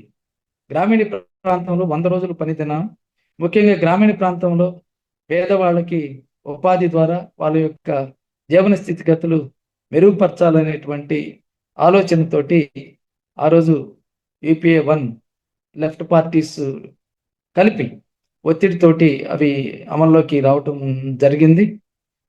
ఈ సంవత్సరం మార్పు ఏమిటంటే, ఇప్పటివరకు ఆ పథకానికి 90% కేంద్ర ప్రభుత్వం నిధులు భరిస్తే 10% రాష్ట్ర ప్రభుత్వాలు, రాష్ట్ర ప్రభుత్వం యొక్క ఖజానా నుంచి భరించాలి. అంటే 1,00,000 కోట్ల రూపాయలు ఈ గ్రామీణ ఉపాధి హామీకి కేంద్ర ప్రభుత్వం కేటాయిస్తే అందులో రాష్ట్రాలు 10,000 కోట్ల రూపాయలు మాత్రమే భరించాల్సి వస్తుంది. ఇప్పుడు కొత్త ఫార్ములా కాస్ట్ రేషియోలో తీసుకొచ్చినటువంటి మార్పు ఏమిటంటే 60% కేంద్రం భరిస్తుంది, 40% రాష్ట్రాలు భరిస్తాయి. ఇప్పుడు కొత్తది తీసుకొచ్చింది. అంటే అదనంగా ఒక 30% రాష్ట్రాల మీదకి బర్డెన్ అనేటువంటిది ట్రాన్స్ఫర్ చేయటం జరిగింది. ఇప్పటికే రాష్ట్రాలు చాలా ఇబ్బందులకు గురవుతూ ఉన్నాయి. ఇప్పుడు అదనంగా సెంట్రల్ స్కీమ్స్ అనేటువంటి ఆ విధంగా ట్రాన్స్ఫర్ చేయటం అనేటువంటిది రాష్ట్రాలకి తీవ్రమైనటువంటి ఆర్థిక సమస్యగా ఈరోజు పరిణమిస్తూ ఉన్నది. గతంలో స్మార్ట్ సిటీ ఒకటి ఉండేది. దాంట్లో కేంద్రం 50% నిధులు భరించింది. రాష్ట్రాలు 50% భరించాలని నిబంధన పెట్టడం వలన చాలా రాష్ట్రాలు అవి పూర్తిగా వినియోగించుకోలేనటువంటి పరిస్థితి ఏర్పడింది. ఇప్పుడు సెంట్రల్ స్కీమ్స్ అన్నింటిలో కూడా ఇదే కాస్ట్ ఫార్ములా అనేటువంటిది కేంద్రంలో ఉండేటటువంటి నరేంద్ర మోడీ ప్రభుత్వం ప్రయత్నం చేస్తూ ఉన్నది. దానివల్ల ఈ సెంట్రల్ స్పాన్సర్డ్ స్కీమ్స్ అనేటువంటివి చాలా ప్రభుత్వాలు, మన ఆంధ్ర రాష్ట్ర ప్రభుత్వం కూడా వాటిని వినియోగించుకోలేకపోవటం, వాటికి మ్యాచింగ్ గ్రాంట్స్ని మనం సమకూర్చుకోలేకపోవటం, దాంతో అవి నిరుపయోగంగా మారుతున్నటువంటి పరిస్థితి జరుగుతుంది.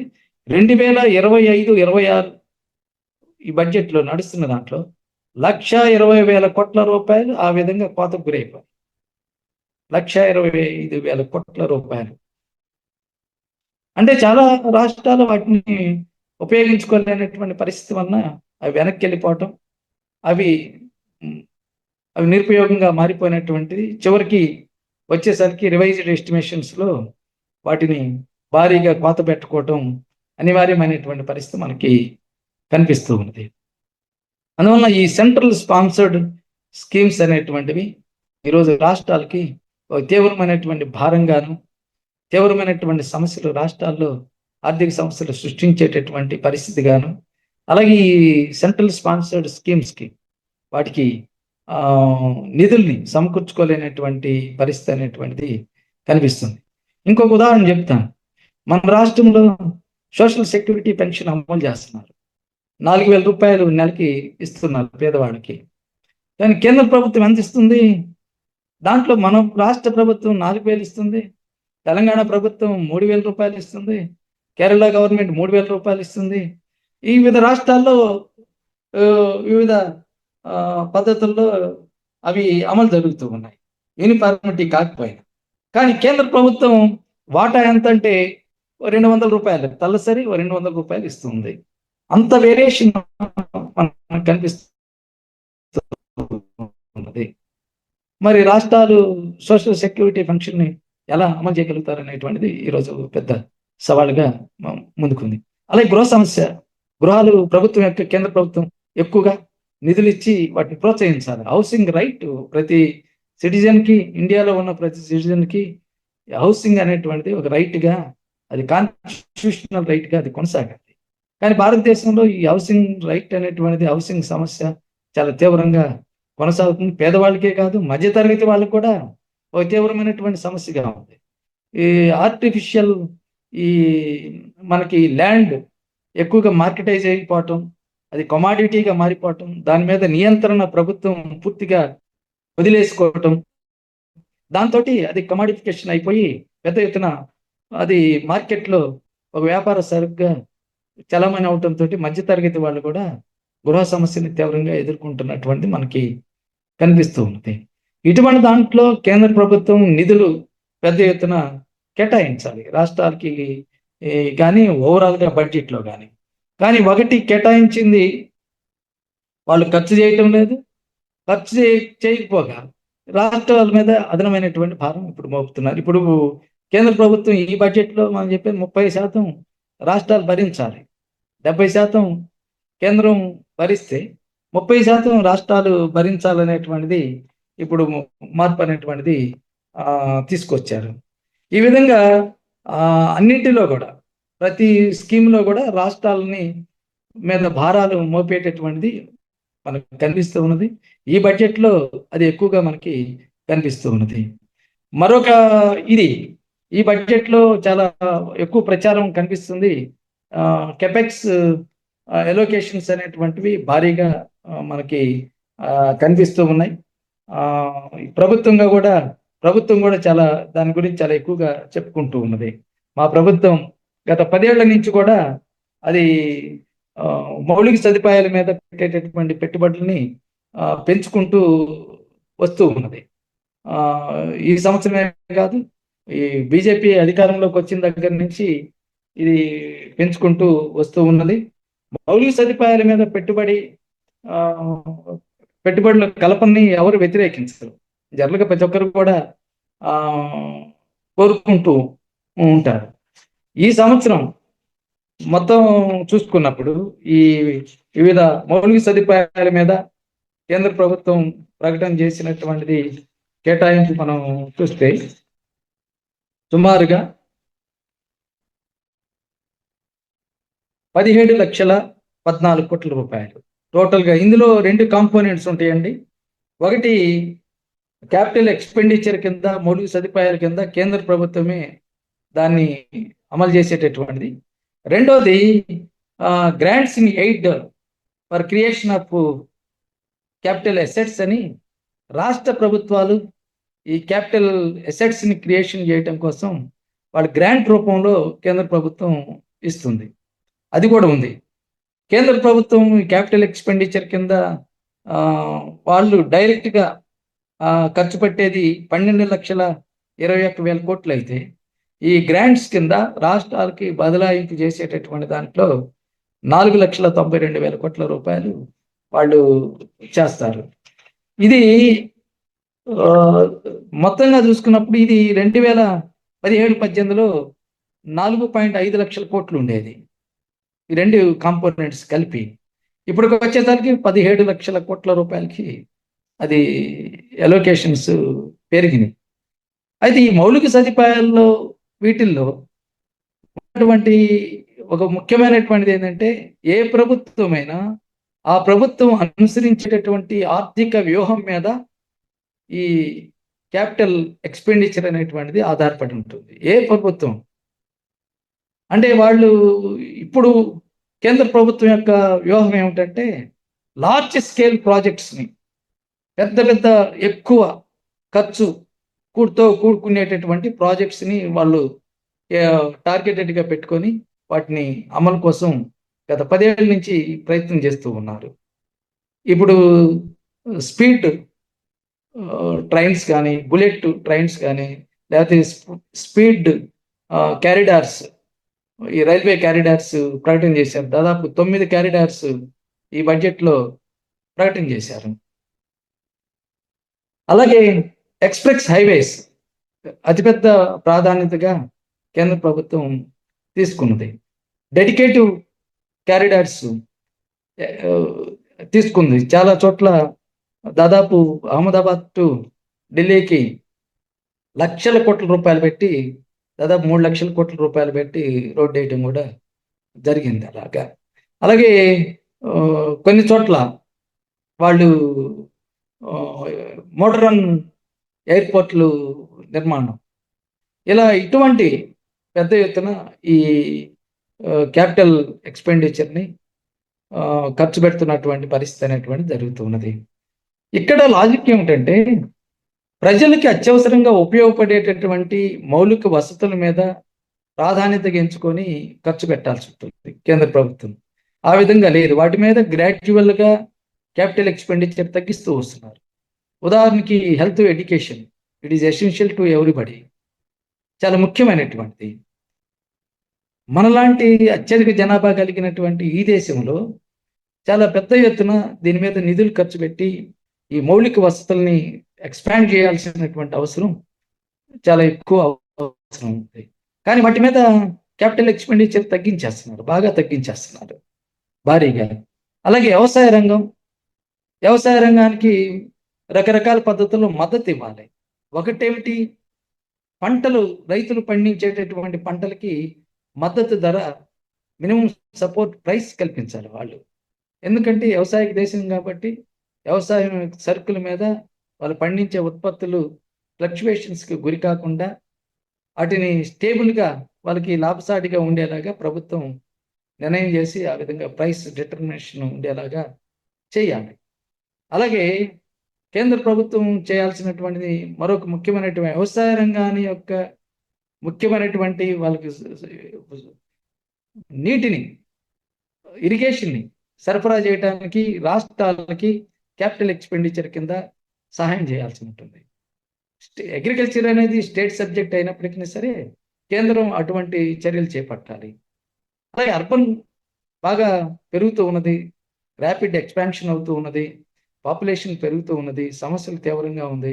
ఇటువంటప్పుడు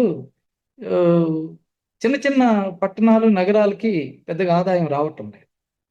అటువంటి చోట్ల కీలకమైనటువంటి మంచినీళ్ళు, రహదారులు, అలాగే డ్రైనేజీ, ఇతర రిక్రియేషన్కి సంబంధించినటువంటి వాటిలో క్యాపిటల్ ఎక్స్పెండిచర్ కింద భారీగా నిధులు సమకూర్చుకోవాల్సినటువంటి, కేంద్రం నుంచి బడ్జెట్లో సమకూర్చాల్సినటువంటి అవసరం ఉంటుంది. ఇవి గ్రామీణ ప్రాంతంలో కూడా ఇప్పుడు రోడ్లు, అత్యధిక గ్రామాలు పరిస్థితి భారతదేశంలో మనం చూస్తూ ఉన్నాం, ఎంత తీవ్ర స్థాయిలో కొరతగా ఉన్నాయి అనేటువంటిది.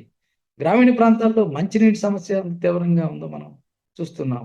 మన రాష్ట్రంలోనే కాదు, మొన్న దాదాపు పెద్ద సంఖ్యలో చనిపోయినటువంటి మధ్యప్రదేశ్లో మనం చనిపోయినటువంటి, ఇండోర్లో చనిపోయినటువంటి పరిస్థితి మనం చూసాం, కలుషితమైనటువంటి నీటిని తాగి.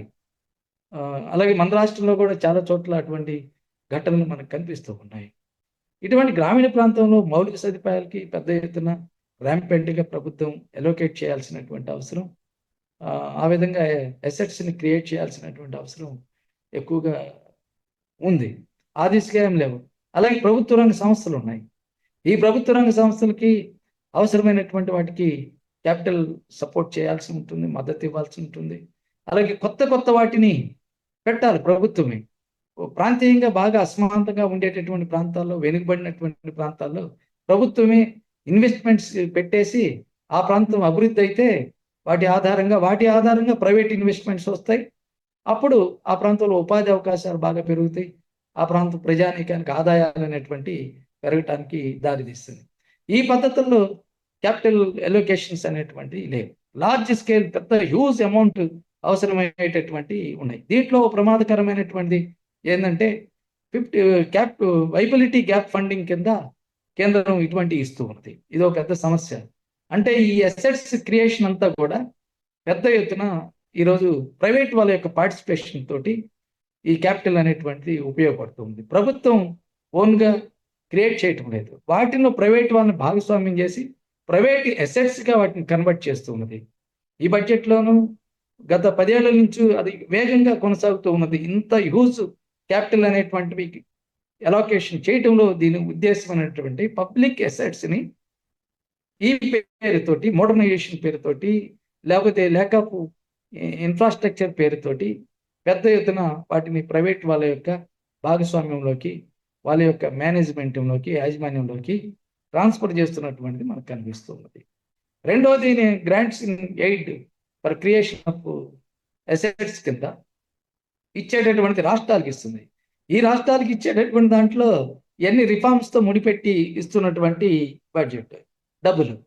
ఉదాహరణకి మనకి ఇప్పుడు ఇటీవల మన మెడికల్ ఉన్నాయి, మెడికల్ కాలేజీలు ఉంది. కేంద్ర ప్రభుత్వమే వీటికి నిధులు ఇస్తూ ఉన్నది.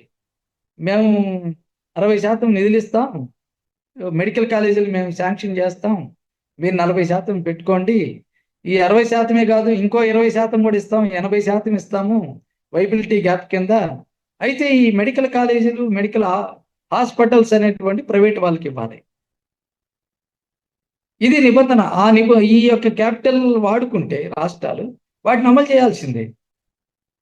రెండవది, ఇప్పుడు మనకి విశాఖపట్నంలో రాష్ట్రంలో ప్రాపర్టీ ట్యాక్స్ పెంచారు.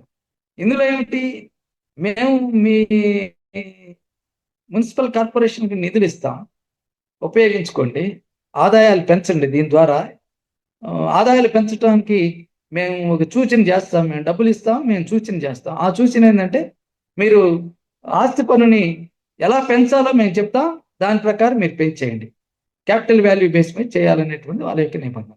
ఆ విధంగా డబ్బులు తీసుకొచ్చారు, క్యాపిటల్ వాల్యూ మీద ఆస్తి పన్ను పెంచేశారు. ఇప్పుడు ఇంకోటి తీసుకొచ్చారు, రోడ్లు డెవలప్మెంట్కి, అర్బన్ డెవలప్మెంట్ కింద క్యాపిటల్ ఏదైతే ఉందో అలోకేట్ చేసామో దాన్ని తీసుకోండి, మున్సిపల్ కార్పొరేషన్ ఉపయోగించుకోండి, మేము అందులో 50% ఇస్తాం, 50% ప్రైవేట్ వాళ్ళు పెట్టుకోమనండి, మున్సిపల్ కార్పొరేషన్ భరించాల్సిన అవసరం లేదు. ఆ విధంగా అవి 20 ఏళ్ళు 30 ఏళ్ళు ప్రైవేట్ వాళ్ళు దాన్ని ఆపరేషనల్ మెయింటెనెన్స్ చేసేటటువంటి విధంగా మీరు ఒప్పందం చేసుకోండి. Municipal corporation shall not run the roads. ఇవి నిబంధనలు. ఈ విధంగా ఈ క్యాపిటల్ ఎలోకేషన్స్ అనేవి ఇన్ఫ్రాస్ట్రక్చర్లోకి రిఫార్మ్స్తో ముడిపెట్టి వీటిలోకి ప్రైవేటు భాగస్వామ్యాన్ని తీసుకొచ్చేటటువంటి దానికి ఈ బడ్జెట్లు అనేటువంటివి ఒక కీలకమైనటువంటి ఆయుధాలుగా వాళ్ళు ఉపయోగించుకొని చేస్తున్నారు. పెద్ద ఎత్తున నిధులు కేటాయిస్తున్నారు. ఈ నిధులు ఎక్కువ భాగం ప్రైవేట్ వాళ్ళు ఆధీనంలోకి వెళ్తున్నటువంటిది మనకి కనిపిస్తూ ఉన్నది. ఇక చివరి 1-2 అంశాలకు సంబంధించి ఇప్పుడు రాష్ట్రాలు ఆదాయం కేంద్ర బడ్జెట్ నుంచే వస్తాయి. రాష్ట్రాలకి రాష్ట్ర పరిధిలో పన్ను ఆదాయాలు చాలా పరిమితం.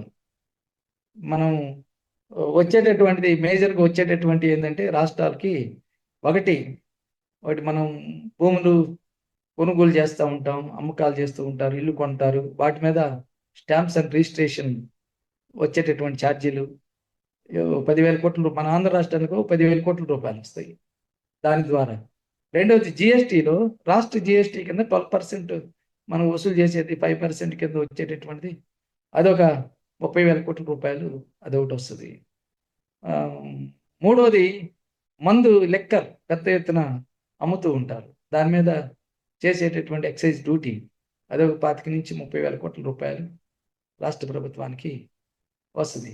అలాగే ఖనిజాలు అమ్ముతూ ఉంటారు, రాష్ట్ర ప్రభుత్వం ప్రైవేట్ వాళ్ళ ద్వారా అమ్మేసుకుంటూ ఉంటారు, దాని ద్వారా వచ్చేట 4-5 కోట్ల రూపాయలు వస్తూ ఉంటుంది. రాష్ట్ర ప్రభుత్వానికి వచ్చేది ఇవే. కొత్తగా పన్నులు వేసుకోవటానికి అధికారం కూడా లేదు. ఇవి మొత్తంగా కలిపితే 1,00,000 కోట్లు కూడా రావు. మన రాష్ట్ర బడ్జెట్ 3,00,000 కోట్ల రూపాయలు పైబడి చూపుతూ ఉన్నారు. ఎక్కువ భాగం కేంద్రం యొక్క నిధుల నుంచి రావాలి. దానికి ఫైనాన్స్ కమిషన్ అనేటువంటిది నిబంధనలు రూపొందిస్తుంది ప్రతి 5 ఏళ్ళకి ఒకసారి. దాని ప్రకారం నిధులు కేంద్రం ఇవ్వాలి రాష్ట్రాలకి. ఇప్పుడు 15వ ఆర్థిక సంఘం రేపు మార్చి తోటి ముగిసిపోతుంది. 16వ ఆర్థిక సంఘం రిపోర్ట్ కూడా ఇవ్వటం జరిగింది. ఈ బడ్జెట్ సందర్భంగా ఈ బడ్జెట్లోని క్యాబినెట్ ఆమోదించింది, పార్లమెంట్లో ప్రవేశపెట్టింది. దాంట్లో ముఖ్యమైనది ఏంటంటే కేంద్ర ప్రభుత్వం దగ్గరకు వచ్చేటటువంటి పన్నుల్లో 41% పన్నులు రాష్ట్రాలకు ఇవ్వాలనేటువంటిది వాళ్ళు రికమెండ్ చేశారు. ఈ ఫైనాన్స్ కమిటీ ఎవరైతే ఉన్నారో రికమెండ్ చేశారు. గతంలో 14వ కమిషను, 15వ ఆర్థిక సంఘం కమిషను వాళ్ళు కూడా 41% చేశారు. కానీ రాష్ట్రాలు కోరుతున్నది 50% ఇవ్వాలనేటువంటిది డిమాండ్ చేస్తారు. కానీ ఈ కమిషన్ ప్రతిపాదన చేయలేదు. దానికి చేయబడడానికి కారణం ఏంటంటే ఈ ప్రభుత్వం ఎవరైతే ఈ కమిషన్ చైర్మన్ గా పెట్టారో నీతి ఆయోగ్కి సంబంధించినటువంటి ఆయన, వాళ్ళు చెప్పినట్లు వినేటటువంటి ఆయన కాబట్టి ఆయన చేయలేదు. రెండోది వాస్తవం 41% ఆయన ఇస్తున్నారంటే ఇవ్వట్లేదు. మన రాష్ట్రానికి కిందట ఏదాడు ఇప్పుడు ఈ సంవత్సరం చూసుకున్నట్టు 36% వచ్చింది, 34% వచ్చింది, 36 కూడా కాదు. అంటే పెద్ద ఎత్తున కోత గురైంది. రెండోది ఈ 6th ఫైనాన్స్ కమిషన్ ఈ రెవెన్యూ గ్రాంట్స్ కూడా రెవెన్యూ డెఫిసిట్ కి ఫైనాన్స్ కమిషన్ సిఫార్సు చేస్తుంది. అటువంటిది కూడా సిఫార్సు చేయలేదు ఈసారి. మూడోది పట్టణాలకి గ్రామాలకి పంచాయతీలకి మున్సిపాలిటీలకి ఈ ఫైనాన్స్ కమిషన్ గ్రాంట్స్ ఇస్తుంది. కేంద్రం ఎంత ఇవ్వాలనేటువంటి నిర్ణయం చేస్తుంది కేంద్ర ప్రభుత్వం నుంచి. ఈ గ్రాంట్స్లో ఈసారి ఏంటంటే టైట్ అన్టైట్లో నిబంధనలకి ఎక్కువగా రిఫార్మ్స్ని ఇంప్లిమెంట్ చేసేటటువంటి భాగాన్ని ఎక్కువగా పెంచి ఆ విధంగా పట్టణాల్లో ఈ ప్రజలకి హానికరమైనటువంటి విధానాలు అనుసరించేటటువంటి దానికి ముడిపెట్టి ఈసారి ఇచ్చేటటువంటి నిబంధనలు పెంచేసింది. ఇది ఒక ప్రమాదకరమైనటువంటి పరిస్థితి అనేటువంటిది మనకు కనిపిస్తూ ఉన్నది. ఆ విధంగా నిధులు చూసుకున్నప్పుడు అన్ని రాష్ట్రాలకి 1,00,000 కోట్ల రూపాయలు ఈ బడ్జెట్లో కోత పెట్టారు. అలాగే మన రాష్ట్రానికి ఏమొచ్చింది అనేటటువంటి మనం పరిశీలిస్తే మన రాష్ట్రాలకి పెద్దగా ఒరిగింది ఏం లేదు. వాస్తవంగా ఎక్కువ రావాలి మన రాష్ట్రానికి. ఎందుకంటే రాష్ట్రంలో తెలుగుదేశం, జనసేన, బీజేపీ కూటమి అదిగా అడుగున మోడీ ప్రభుత్వాన్ని సమర్థిస్తున్నారు. పార్లమెంట్లో ప్రతి బిల్లుకి మద్దతు ఇచ్చేస్తున్నారు. అందువల్ల ఈ బడ్జెట్లో మనకి అవసరాలకు తగినటువంటి అదనమైనటువంటి నిధులు కేటాయించాల్సి ఉంటుంది. ముఖ్యమైనటువంటి నిధులైనా కేటాయించాల్సిన అవసరం ఉండేది. కానీ అటువంటిది లేదు. గత ఏడాది పోలవరం దీనికి 5,900 కోట్ల రూపాయలు కేటాయించారు. కానీ 3,200 కోట్ల రూపాయలే రివైజ్డ్ బడ్జెట్లో మార్చేశారు. ఈ సంవత్సరం చూసుకున్నప్పుడు ఈ బడ్జెట్లో 3,300 కోట్ల రూపాయలకి తగ్గించి ప్రతిపాదన అనేటువంటిది చేయటం జరిగింది. అమరావతి మనం ప్రధానమంత్రి 2 సార్లు తీసుకొచ్చారు. కానీ అమరావతికి కేంద్రం బడ్జెట్ నుంచి నిధులు ఇవ్వటం లేదు. ఈ సంవత్సరం ప్రపంచ బ్యాంకు, జపనీస్ బ్యాంక్ నుంచి 1,400 కోట్ల రూపాయలు అప్పు ఇప్పిస్తున్నారు. అంతకుమించి పెద్దగా ఏం లేదు. గ్రామాలకి రోడ్లు వేయటం కోసం ప్రపంచ బ్యాంక్ నుంచి 450 కోట్ల రూపాయలు అప్పు అనేటువంటిది ప్రతిపాదన ఈ బడ్జెట్లో చేయటం జరిగింది. కానీ ముఖ్యమైనటువంటి ఈ రాష్ట్రానికి పోలవరం ప్రాజెక్టు ముఖ్యం. దానికి నిధులు సఫిషియెంట్గా కేటాయించలేదు. విశాఖ రైల్వే జోన్కి సఫిషియెంట్గా నిధులు కేటాయించలేదు. బ్యాక్వర్డ్ రీజన్స్ ఉన్నాయి. రాయలసీమ, తెలంగాణ, ఉత్తరాంధ్రకు సంబంధించినటువంటి వాటికి మన యొక్క బైఫర్కేషన్ యాక్ట్ కింద మనకి ఇవ్వాల్సినటువంటి దాన్ని తిరిగి రిస్టోర్ చేయలేదు. ఈ బడ్జెట్లో కూడా ఏమాత్రం మనకి రెవెన్యూ డెఫిసిట్ గ్రాంట్స్ రాష్ట్ర విభజన తర్వాత అది కొనసాగించలేదు. అది ఆపేసేసారు, నిలుపుదల చేసేసారు. మన విశాఖపట్నం స్టీల్ ప్లాంట్ లాంటి చోట్ల వాళ్ళకి తిరిగి పునరుద్ధరించడానికి బడ్జెట్ సపోర్ట్ కనీసంగా కూడా లేదు. అన్నిటికన్నా మన బైఫర్కేషన్ యాక్ట్లో ఉండేటటువంటి మెట్రో రైలు విశాఖపట్నానికి, విజయవాడకు ఉన్నాయి. మెట్రో రైలు కేంద్ర ప్రభుత్వం యొక్క రెస్పాన్సిబిలిటీ. దీంట్లో ₹1 లేదు. చిన్న రాష్ట్రాలకు, చిన్న పాట్నాకి కేటాయించారు. అనేకమైనటువంటి పట్టణాలకి, బీజేపీ రూల్డ్ పట్టణాలకి, అనేక పట్టణాలకి ఈ మెట్రో రైలు కేటాయించారు, నిధులు కేటాయించారు. మనకు ₹1 కేటాయించలేదు. మరి ఇన్ని సమస్యలు ఎలా పరిష్కారం అవుతాయి? మరి కేంద్రం నుంచి నిధులు ఆ విధంగా మనకి చేయకపోతే చాలా సమస్యలు అనేటువంటివి ఎదుర్కోవాల్సి వస్తున్నాను. రాష్ట్రానికి తీవ్రమైనటువంటి హాని అనేటువంటి జరిగింది. ముఖ్యంగా ఐటీ కారిడార్ లాంటి వాటికి నిధులు కేటాయిస్తే విశాఖపట్నం కొద్దిగానైనా ఐటీ డెవలప్ అయ్యేదేమో, కొద్దిగా కొత్త ఎంప్లాయ్మెంట్, కొద్దిగా క్వాలిటీ ఎంప్లాయ్మెంట్, వేజ్గా కొద్దిగా హైయర్ వేజెస్ ఉండేటటువంటి వచ్చి ఆ విధంగా మన విశాఖపట్నం ఎకానమీకి కొంత దోహదపడేదేమో. కానీ అటువంటి కేటాయింపులు కూడా మనకి లేవు. కేవలం హై స్పీడ్ రైళ్ళు వస్తే విశాఖపట్నం హై స్పీడ్ రైలు కూడా లేదనుకోండి, వస్తే ఒకవేళ అటువంటి కేటాయిస్తే అభివృద్ధి అవుతుందా? కాదు కదా. బేసిక్ అవసరాలు, ఇక్కడ స్థానిక పరిస్థితులు, దీనికి అనుగుణంగా నిధులు కేటాయించడం అనేటువంటిది ఏమాత్రం చేయలేదు. అందువల్ల ఓవరాల్గా ఈ బడ్జెట్ అనేటువంటిది ఇది అన్ఎంప్లాయ్మెంట్కి తగ్గించేటటువంటిది కాదు. వాళ్ళు పెట్టుకున్నటువంటి ప్రభుత్వం ప్రకటన చేసిన దాని ప్రకారం ఎంప్లాయ్మెంట్ అనేది మెరుగుదల చేయదు. ఉత్పాదకతని పూర్తి స్థాయిలో ఉపయోగించుకునేటటువంటి సామర్థ్యాన్ని కూడా అది తీసుకొచ్చేటటువంటి పరిస్థితి అనేటువంటిది లేదు. జీడిపి పెరుగుతుందని అంటున్నారు. జీడిపి పెరుగుదల అనేటువంటిది 7% అది సాధిస్తామనేటువంటిది ఎకనామిక్ సర్వే కూడా చెప్పింది. బడ్జెట్లో కూడా సీతారామన్ గారు కూడా పదే పదే చెప్పడం జరిగింది. కానీ ఒకటి ఏమిటంటే ఈ లెక్కలు ఇటీవల నోబెల్ బహుమతి గ్రహీత అభిజిత్ ఆయన చెప్పారు, ఈ జీడిపి లెక్కలు అనేటువంటివి విశ్వసనీయత లేవు ఇవి. అలాగే ప్రభుత్వ ఏజెన్సీలు కూడా పారదర్శకంగా వ్యవహరించట్లేదు. ఈ డేటా అనేటువంటిది యాక్యురసీ చాలా తక్కువగా ఉంది. అందువల్ల ఈ నమ్మదగినగా లేదా ఆర్థిక వ్యవస్థ అనేటువంటిది చాలా నమ్మకం కలిగించేటటువంటి విధంగా లేదు. చాలా మార్పులు అనేటువంటివి చేస్తూ ఉన్నారు. ఎక్స్ట్రా లెక్కలు అనేటువంటి యాడ్ చేసి వాళ్ళు చేస్తూ ఉన్నారు అనేటువంటిది కూడా ఆయన కూడా ఈ బడ్జెట్ సందర్భంగాను ఎకనామిక్ సర్వే సందర్భంగా ఆయన కూడా మాట్లాడటం జరిగింది. అలాగే జైతి ఘోష్ ఆమె కూడా ఈ ఇప్పుడు జరుగుతున్నటువంటి విషయాలు వీటన్నిటిలో కూడా ఈ బడ్జెట్ అనేటువంటిది అంత దేశానికి ఏమి పెద్దవాళ్ళకి, సంపన్నులకి, కార్పొరేట్లకి ఉపయోగపడవచ్చు, కానీ ఇది వ్యవసాయ రంగానికి కానీ గ్రామీణ ప్రాంతానికి ముఖ్యంగా యువతకి ఉపయోగపడుతుంది. కానీ లేకపోతే మీడియం అండ్ స్మాల్ స్కేల్ యూనిట్స్ని వాటిని అభివృద్ధి చేయడానికి కానీ అవి మరింత గ్రోత్ సాధించడానికి, మార్కెట్ కల్పించడానికి, వాటికి రుణాలు కల్పించడానికి అవి ఏమి దోహదం చేసేటట్టుగా లేదు. రోజు రోజుకి మరింత సెంట్రలైజ్డ్గా ఈ స్మాల్ మీడియం స్కేల్ ఇండస్ట్రీ దెబ్బతినటానికే ఇవి దోహదం చేస్తాయి అనేటువంటిది వాళ్ళు చెప్పటం జరిగింది.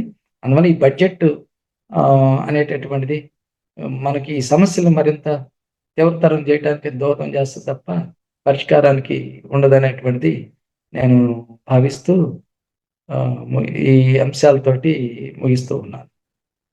Thank you so much sir. మీ ప్రసంగంలో మీరు యూనియన్ బడ్జెట్ను చాలా సమగ్రంగా, స్పష్టంగా విశ్లేషించారు. ముందుగా మీరు వివరించిన బడ్జెట్ లక్ష్యాల ద్వారా ప్రభుత్వం దేనికి ప్రాధాన్యత ఇస్తుందో అర్థమైంది. తర్వాత మీరు ప్రస్తావించిన అంతర్గత, బాహ్య అంశాలు కూడా చాలా కీలకమైనవి. అలాగే ఆదాయ మార్గాల విషయానికి వస్తే ప్రభుత్వం ఆదాయాన్ని ఎలా సమకూర్చుతోంది, పన్నులు, ఇతర వనరులు, అలాగే ప్రత్యామ్నాయ ఆదాయ మార్గాలు ఏమిటన్న విషయాలను తెలియజేశారు. ఇది బడ్జెట్ని అర్థం చేసుకోవడంలో మన అందరికీ ఉపయోగపడే అంశం. అలాగే బడ్జెట్లో చేసిన కోతల గురించి మీరు చెప్పిన విషయాలు కూడా ఆలోచింపజేశాయి. కొన్ని రంగాల్లో పెట్టిన కోతలు, వాటి ప్రభావం ఏంటో మీరు చాలా క్లియర్గా వివరించారు. ఇంకా ఏం చేయాలి, ఏ రంగాలకు ప్రాధాన్యత ఇవ్వాల్సింది అన్న దానిపై మీరు చేసిన సూచనలు ఎంతో ముఖ్యమైనవి. అదేవిధంగా క్యాపిటల్ అలొకేషన్ పై కూడా మీరు చేసిన విశ్లేషణ చాలా చాలా ముఖ్యమైనది. బడ్జెట్లోని సంఖ్యలు, విధానాలను కేవలం గణాంకాలుగా కాకుండా వాటి సామాజిక ప్రభావాల కోణంలో మీరు విశ్లేషించిన తీరు చాలా బాగుంది సార్. క్లిష్టమైన ఆర్థిక అంశాలను కూడా చాలా స్పష్టంగా, సరళంగా అందరికి అర్థమయ్యేలా వివరించారు. విమర్శతో పాటు విశ్లేషణను సమతుల్యంగా కలుపుతూ ఆలోచింపజేసే విధంగా మీరు మాట్లాడిన తీరు ఈ ప్రసంగానికి మరింత లోతునిచ్చింది. మొత్తంగా చూసి ఇది ఒక ప్రజాస్వామ్య చర్చకు చేసిన విలువైన కాంట్రిబ్యూషన్గా నిలుస్తుందని చెప్పాలి. ఇలాంటి బాధ్యతాయుతమైన, స్పష్టతతో కూడిన ప్రసంగం ద్వారా మమ్మల్ని ఎన్లైటన్ చేసిన గంగారావు గారికి మరోసారి హృదయపూర్వక ధన్యవాదాలు. మొదలు గంగారాం గారికి మనస్ఫూర్తిగా అభినందనలు తెలియజేస్తున్నాను. వారు చాలా తక్కువ సమయమే వారికి ఉన్నప్పటికీ ఆ తక్కువ సమయాన్ని వారు చాలా క్లీన్గా ఆర్గనైజ్ చేసుకొని బడ్జెట్ ప్రపోజల్స్ ని, దాంతో పాటు గత బడ్జెట్ లో కేటాయింపులను వాళ్ళు ఖర్చు చేసిన పద్ధతిని పోల్చి చూపిస్తూ మాటలకి చేతలకి మధ్య ఉండే అంతరాన్ని వాళ్ళు చాలా బాగా వివరించారు. తర్వాత బడ్జెట్ లోని కీలకమైన అంశాలన్నింటినీ చాలా ఈజీగా అర్థమయ్యేటువంటి భాషలో, ఎందుకంటే చాలా సాంకేతిక అంశాలతో కూడుకున్నటువంటిది ఇది, కానీ దీన్ని ఎకనామిక్స్ తో పరిచయం లేనటువంటి లే పర్సన్స్ కూడా ఈజీగా అర్థమయ్యే పద్ధతిలో వారు చాలా బాగా వివరించారు. వాడు నిజంగా అభినందనలు తెలియజేస్తున్నాను. ఇలాంటివి నిజంగా ఆ మీటింగ్ ని తక్షణమే వెంటనే క్విక్ రెస్పాన్స్ గా బడ్జెట్ పైన ఈ చర్చని ఆర్గనైజ్ చేసినటువంటి ఏజెన్స్ వారిని కూడా నిజంగా అభినందిస్తున్నాను. నిజంగా చాలా పెద్ద ఎత్తున జరగాలి, ఎప్పటికప్పుడు జరుగుతూ ఉండాలి. జనం యొక్క మైండ్ మీద ఎందుకంటే వార్తల ప్రవాహంలో కొట్టుకోబోతుంటాం, వెంటనే మర్చిపోతాం, రేపు ఇంకోటి బడ్జెట్ వెళ్ళిపోతుంది. కాబట్టి ఇవి జరిగితే, ఈ చర్చలు జరిగినప్పుడు ఇంపాక్ట్ పడుతుంది, కొన్ని ముఖ్యమైన పాయింట్లన్నీ వాళ్ళ తలలో దూరుతాయి, ఆలోచించడం మొదలు పెడతారు. ఇవన్నీ నా జస్ట్ వీరి మాటలు వింటూ, గత 2 రోజులుగా బడ్జెట్ గురించి వింటూ చదువుతూ ఉన్న క్రమంలో నాకు వచ్చిన కొన్ని రిఫ్లెక్షన్స్ 2-3 మీకు పంచుకుందాం అనుకుంటున్నాను. ముఖ్యంగా బడ్జెట్ ని వాళ్ళు తయారు చేసేటప్పుడు అది ఒక ఆర్థిక పత్రంగా వాళ్ళు భావిస్తారు, అందుకోసమే ఫైనాన్స్ మినిస్ట్రీ ప్రవేశపెడుతుంటది. కానీ బడ్జెట్ కేవలం ఆర్థిక విషయాలకు లేకుంటే ఫైనాన్స్ విషయాలకే పరిమితం కాకుండా చాలా విస్తృతమైనటువంటి పత్రంగా కూడా ఉంటుంది. అది వారు ఇంతకుముందు గంగారాం గారు చెప్పినట్లు సంక్షేమం గురించి కూడా మాట్లాడాల్సి వస్తుంది, దాంట్లో అభివృద్ధికి సంబంధించిన విషయాల గురించి మాట్లాడాల్సి వస్తుంది, దాంట్లో కనీస అవసరాలు తీరని ప్రజల గురించి కూడా మాట్లాడవలసి వస్తుంది, దాంట్లో చాలా విషయాలకు విస్తరించి ఉంటుంది. అది అంటే ఒక రకంగా రాబోయే సంవత్సర కాలంలో ఈ ప్రభుత్వం యొక్క ప్రయారిటీస్ ఏంటి, అది ఎంచుకున్న ప్రాధాన్యతలు ఏంటి, అది ఏ విధంగా వాటిని ఖర్చు పెట్టదలుచుకుంది అనేవన్నీ కూడా రిఫ్లెక్ట్ అవుతుంటాయి దాన్ని. అయితే ఏ సంవత్సరం బడ్జెట్ని ఆ సంవత్సరాన్ని నిజంగా విడిగా చూస్తే మనకు అర్థం కాదు, ఎందుకంటే ప్రతి ప్రభుత్వానికి తనదైనటువంటి ఒక విజన్ ఉంటుంది, తనదైన కొన్ని ప్రయారిటీస్ ఉంటాయి, దీర్ఘకాలిక ప్రాధాన్యత క్రమాలు ఉంటాయి. దాంట్లో పార్ట్గా ఈ వార్షిక బడ్జెట్లను చూడవలసి ఉంటుంది. గంగారాం గారు ఆ విషయం కూడా చెప్పారు. మనం మామూలుగా అయితే ఏ సమాజంలో, ముఖ్యంగా మనలాంటి చాలా నిరుపేదలు చాలా మంది ఉన్న సమాజాల్లో సర్వైవల్ కూడా కష్టంగా ఉండేటువంటి ప్రజలు చాలా పెద్ద సంఖ్యలో ఉన్నారు. మనందరికీ తెలుసు, ఆకలి సూచికలో, హంగర్ ఇండెక్స్ లో మన దేశం ఎక్కడో ఉంది. మన వాళ్ళు పేపర్లలో మనం జీడిపిలో 4వ స్థానంలో ఉన్నాం, 3వ స్థానంలో ఉన్నాం అని చెప్పుకుంటారు, కానీ జీడిపి పర్ క్యాపిటల్ అంటే తలసరి జీడిపి విషయం ఎప్పుడు మాట్లాడరు.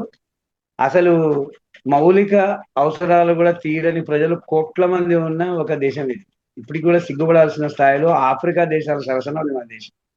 కాబట్టి ఇట్లాంటి చాలా కఠోరమైన పేదరికం అనుభవిస్తున్నటువంటి ప్రజలు ఇంత పెద్ద స్థాయిలో ఉన్నప్పుడు మనం ప్రభుత్వాల నుంచి ఏం ఆశిస్తామంటే ఆహార భద్రత, పోషక భద్రత, లేకుంటే మంచినీళ్ళు, తర్వాత వాళ్ళకి సంబంధించిన ఆరోగ్య భద్రత, వాళ్ళ పెన్షన్స్ లాంటి స్థిరమైన సెక్యూరిటీ స్కీమ్స్, వీటిని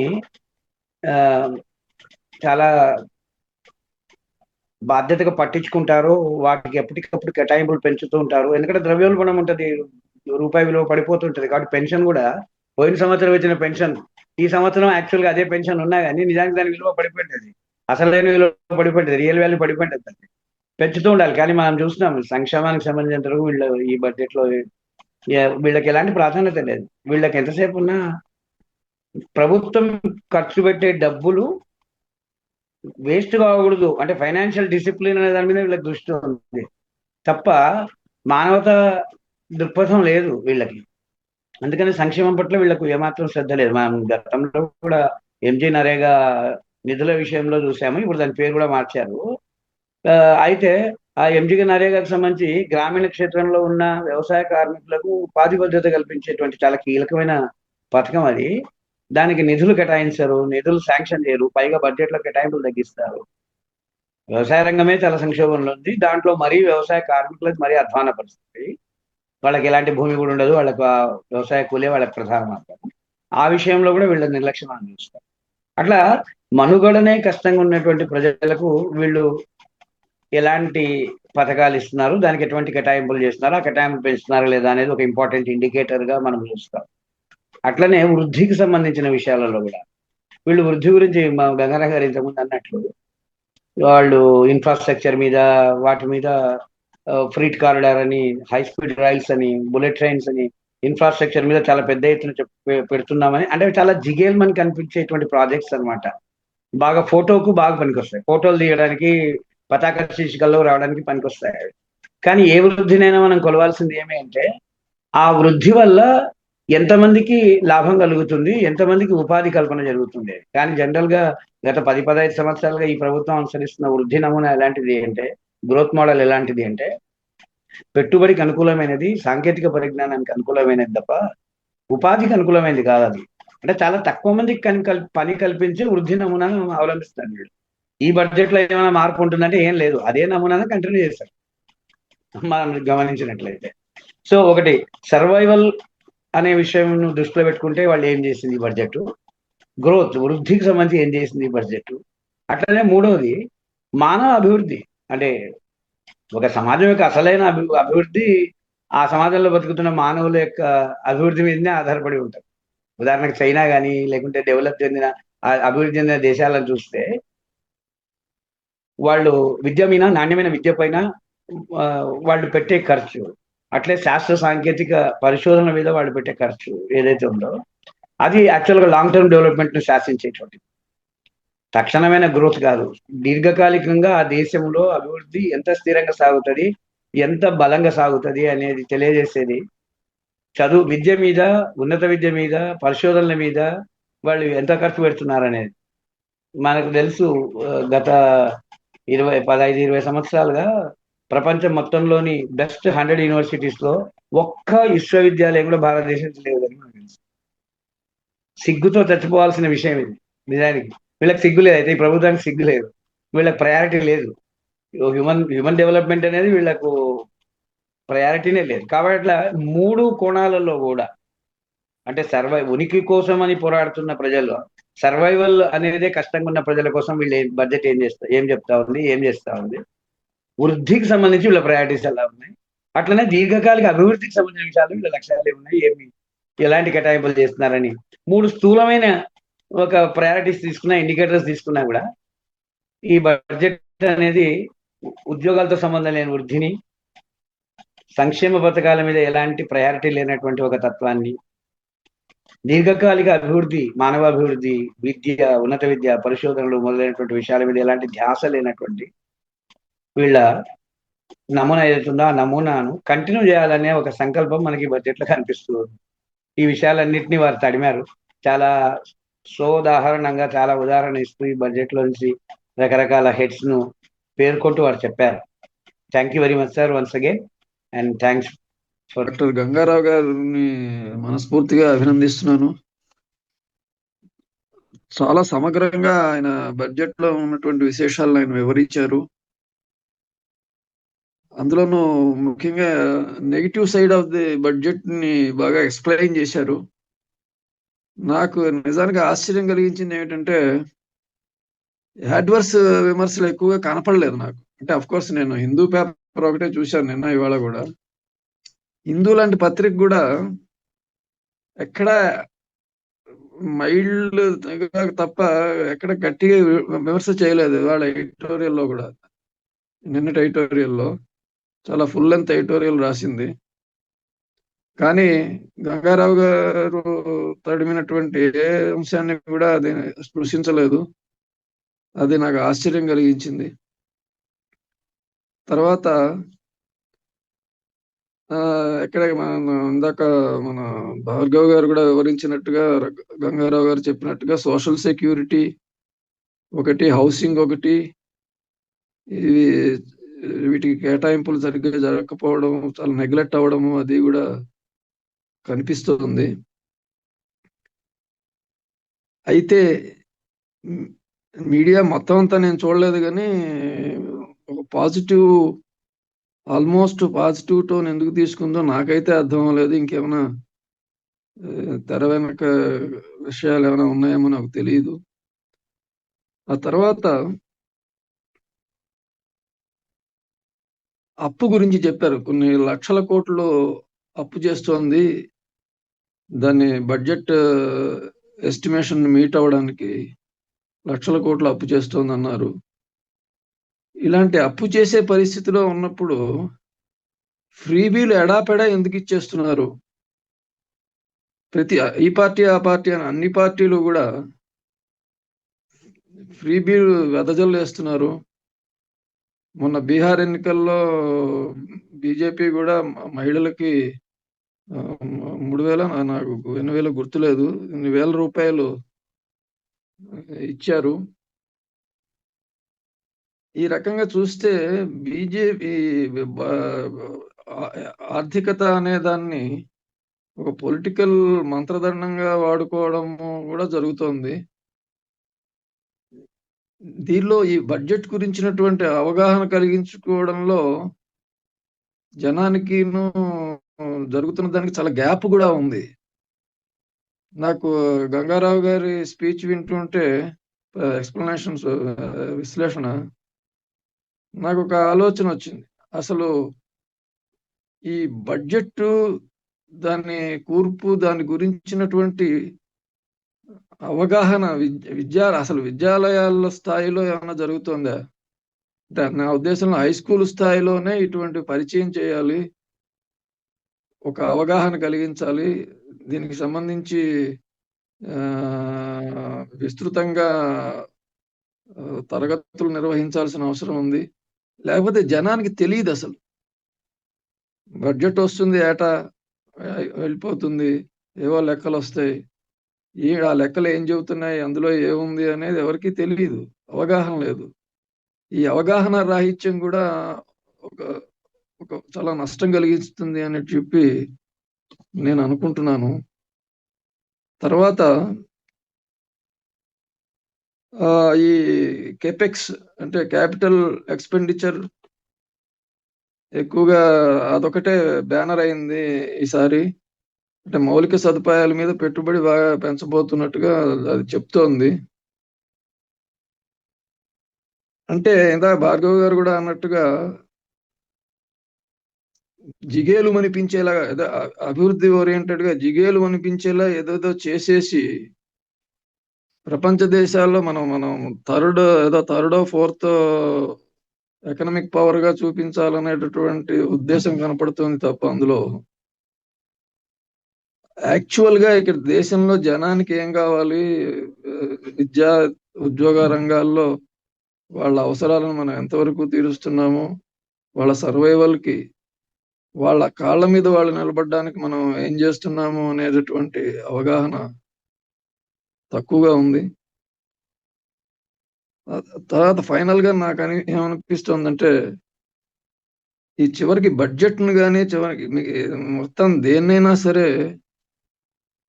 ఒక రాజకీయ మంత్రదండంగా వాడుకోవడం జరుగుతుంది తప్ప కేవలం అభివృద్ధి జనం అవసరాలను తీర్చడం లక్ష్యంగా చిత్తశుద్ధితో ఆర్థిక విధానాలను అమలు చేయడం అనేది నాకు కనిపించట్లేదు. ఇంకొకటి ఏమిటంటే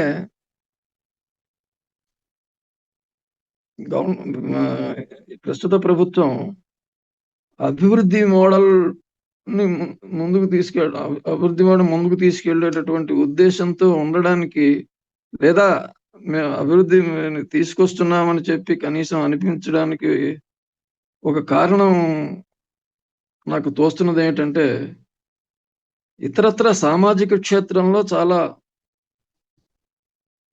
అసమ్మతి ఉంది దేశంలో. అంటే సామాజిక క్షేత్రం చాలా అస్తవ్యస్తంగా ఉంది. ఎక్కడికెక్కడ పోలరైజేషన్స్ మతం ప్రాతిపదిక మీద, ప్రాంతాల ప్రాతిపదిక మీద, ఇంకా రకరకాల ప్రాతిపదికల మీద పోలరైజేషన్ జరుగుతుంది. చాలా గట్టిగా నిరసన ధ్వనులు వినిపిస్తున్నాయి దానికి వ్యతిరేకంగా. గవర్నమెంట్ లక్ష్యం కూడా ఐడియాలజికల్ గా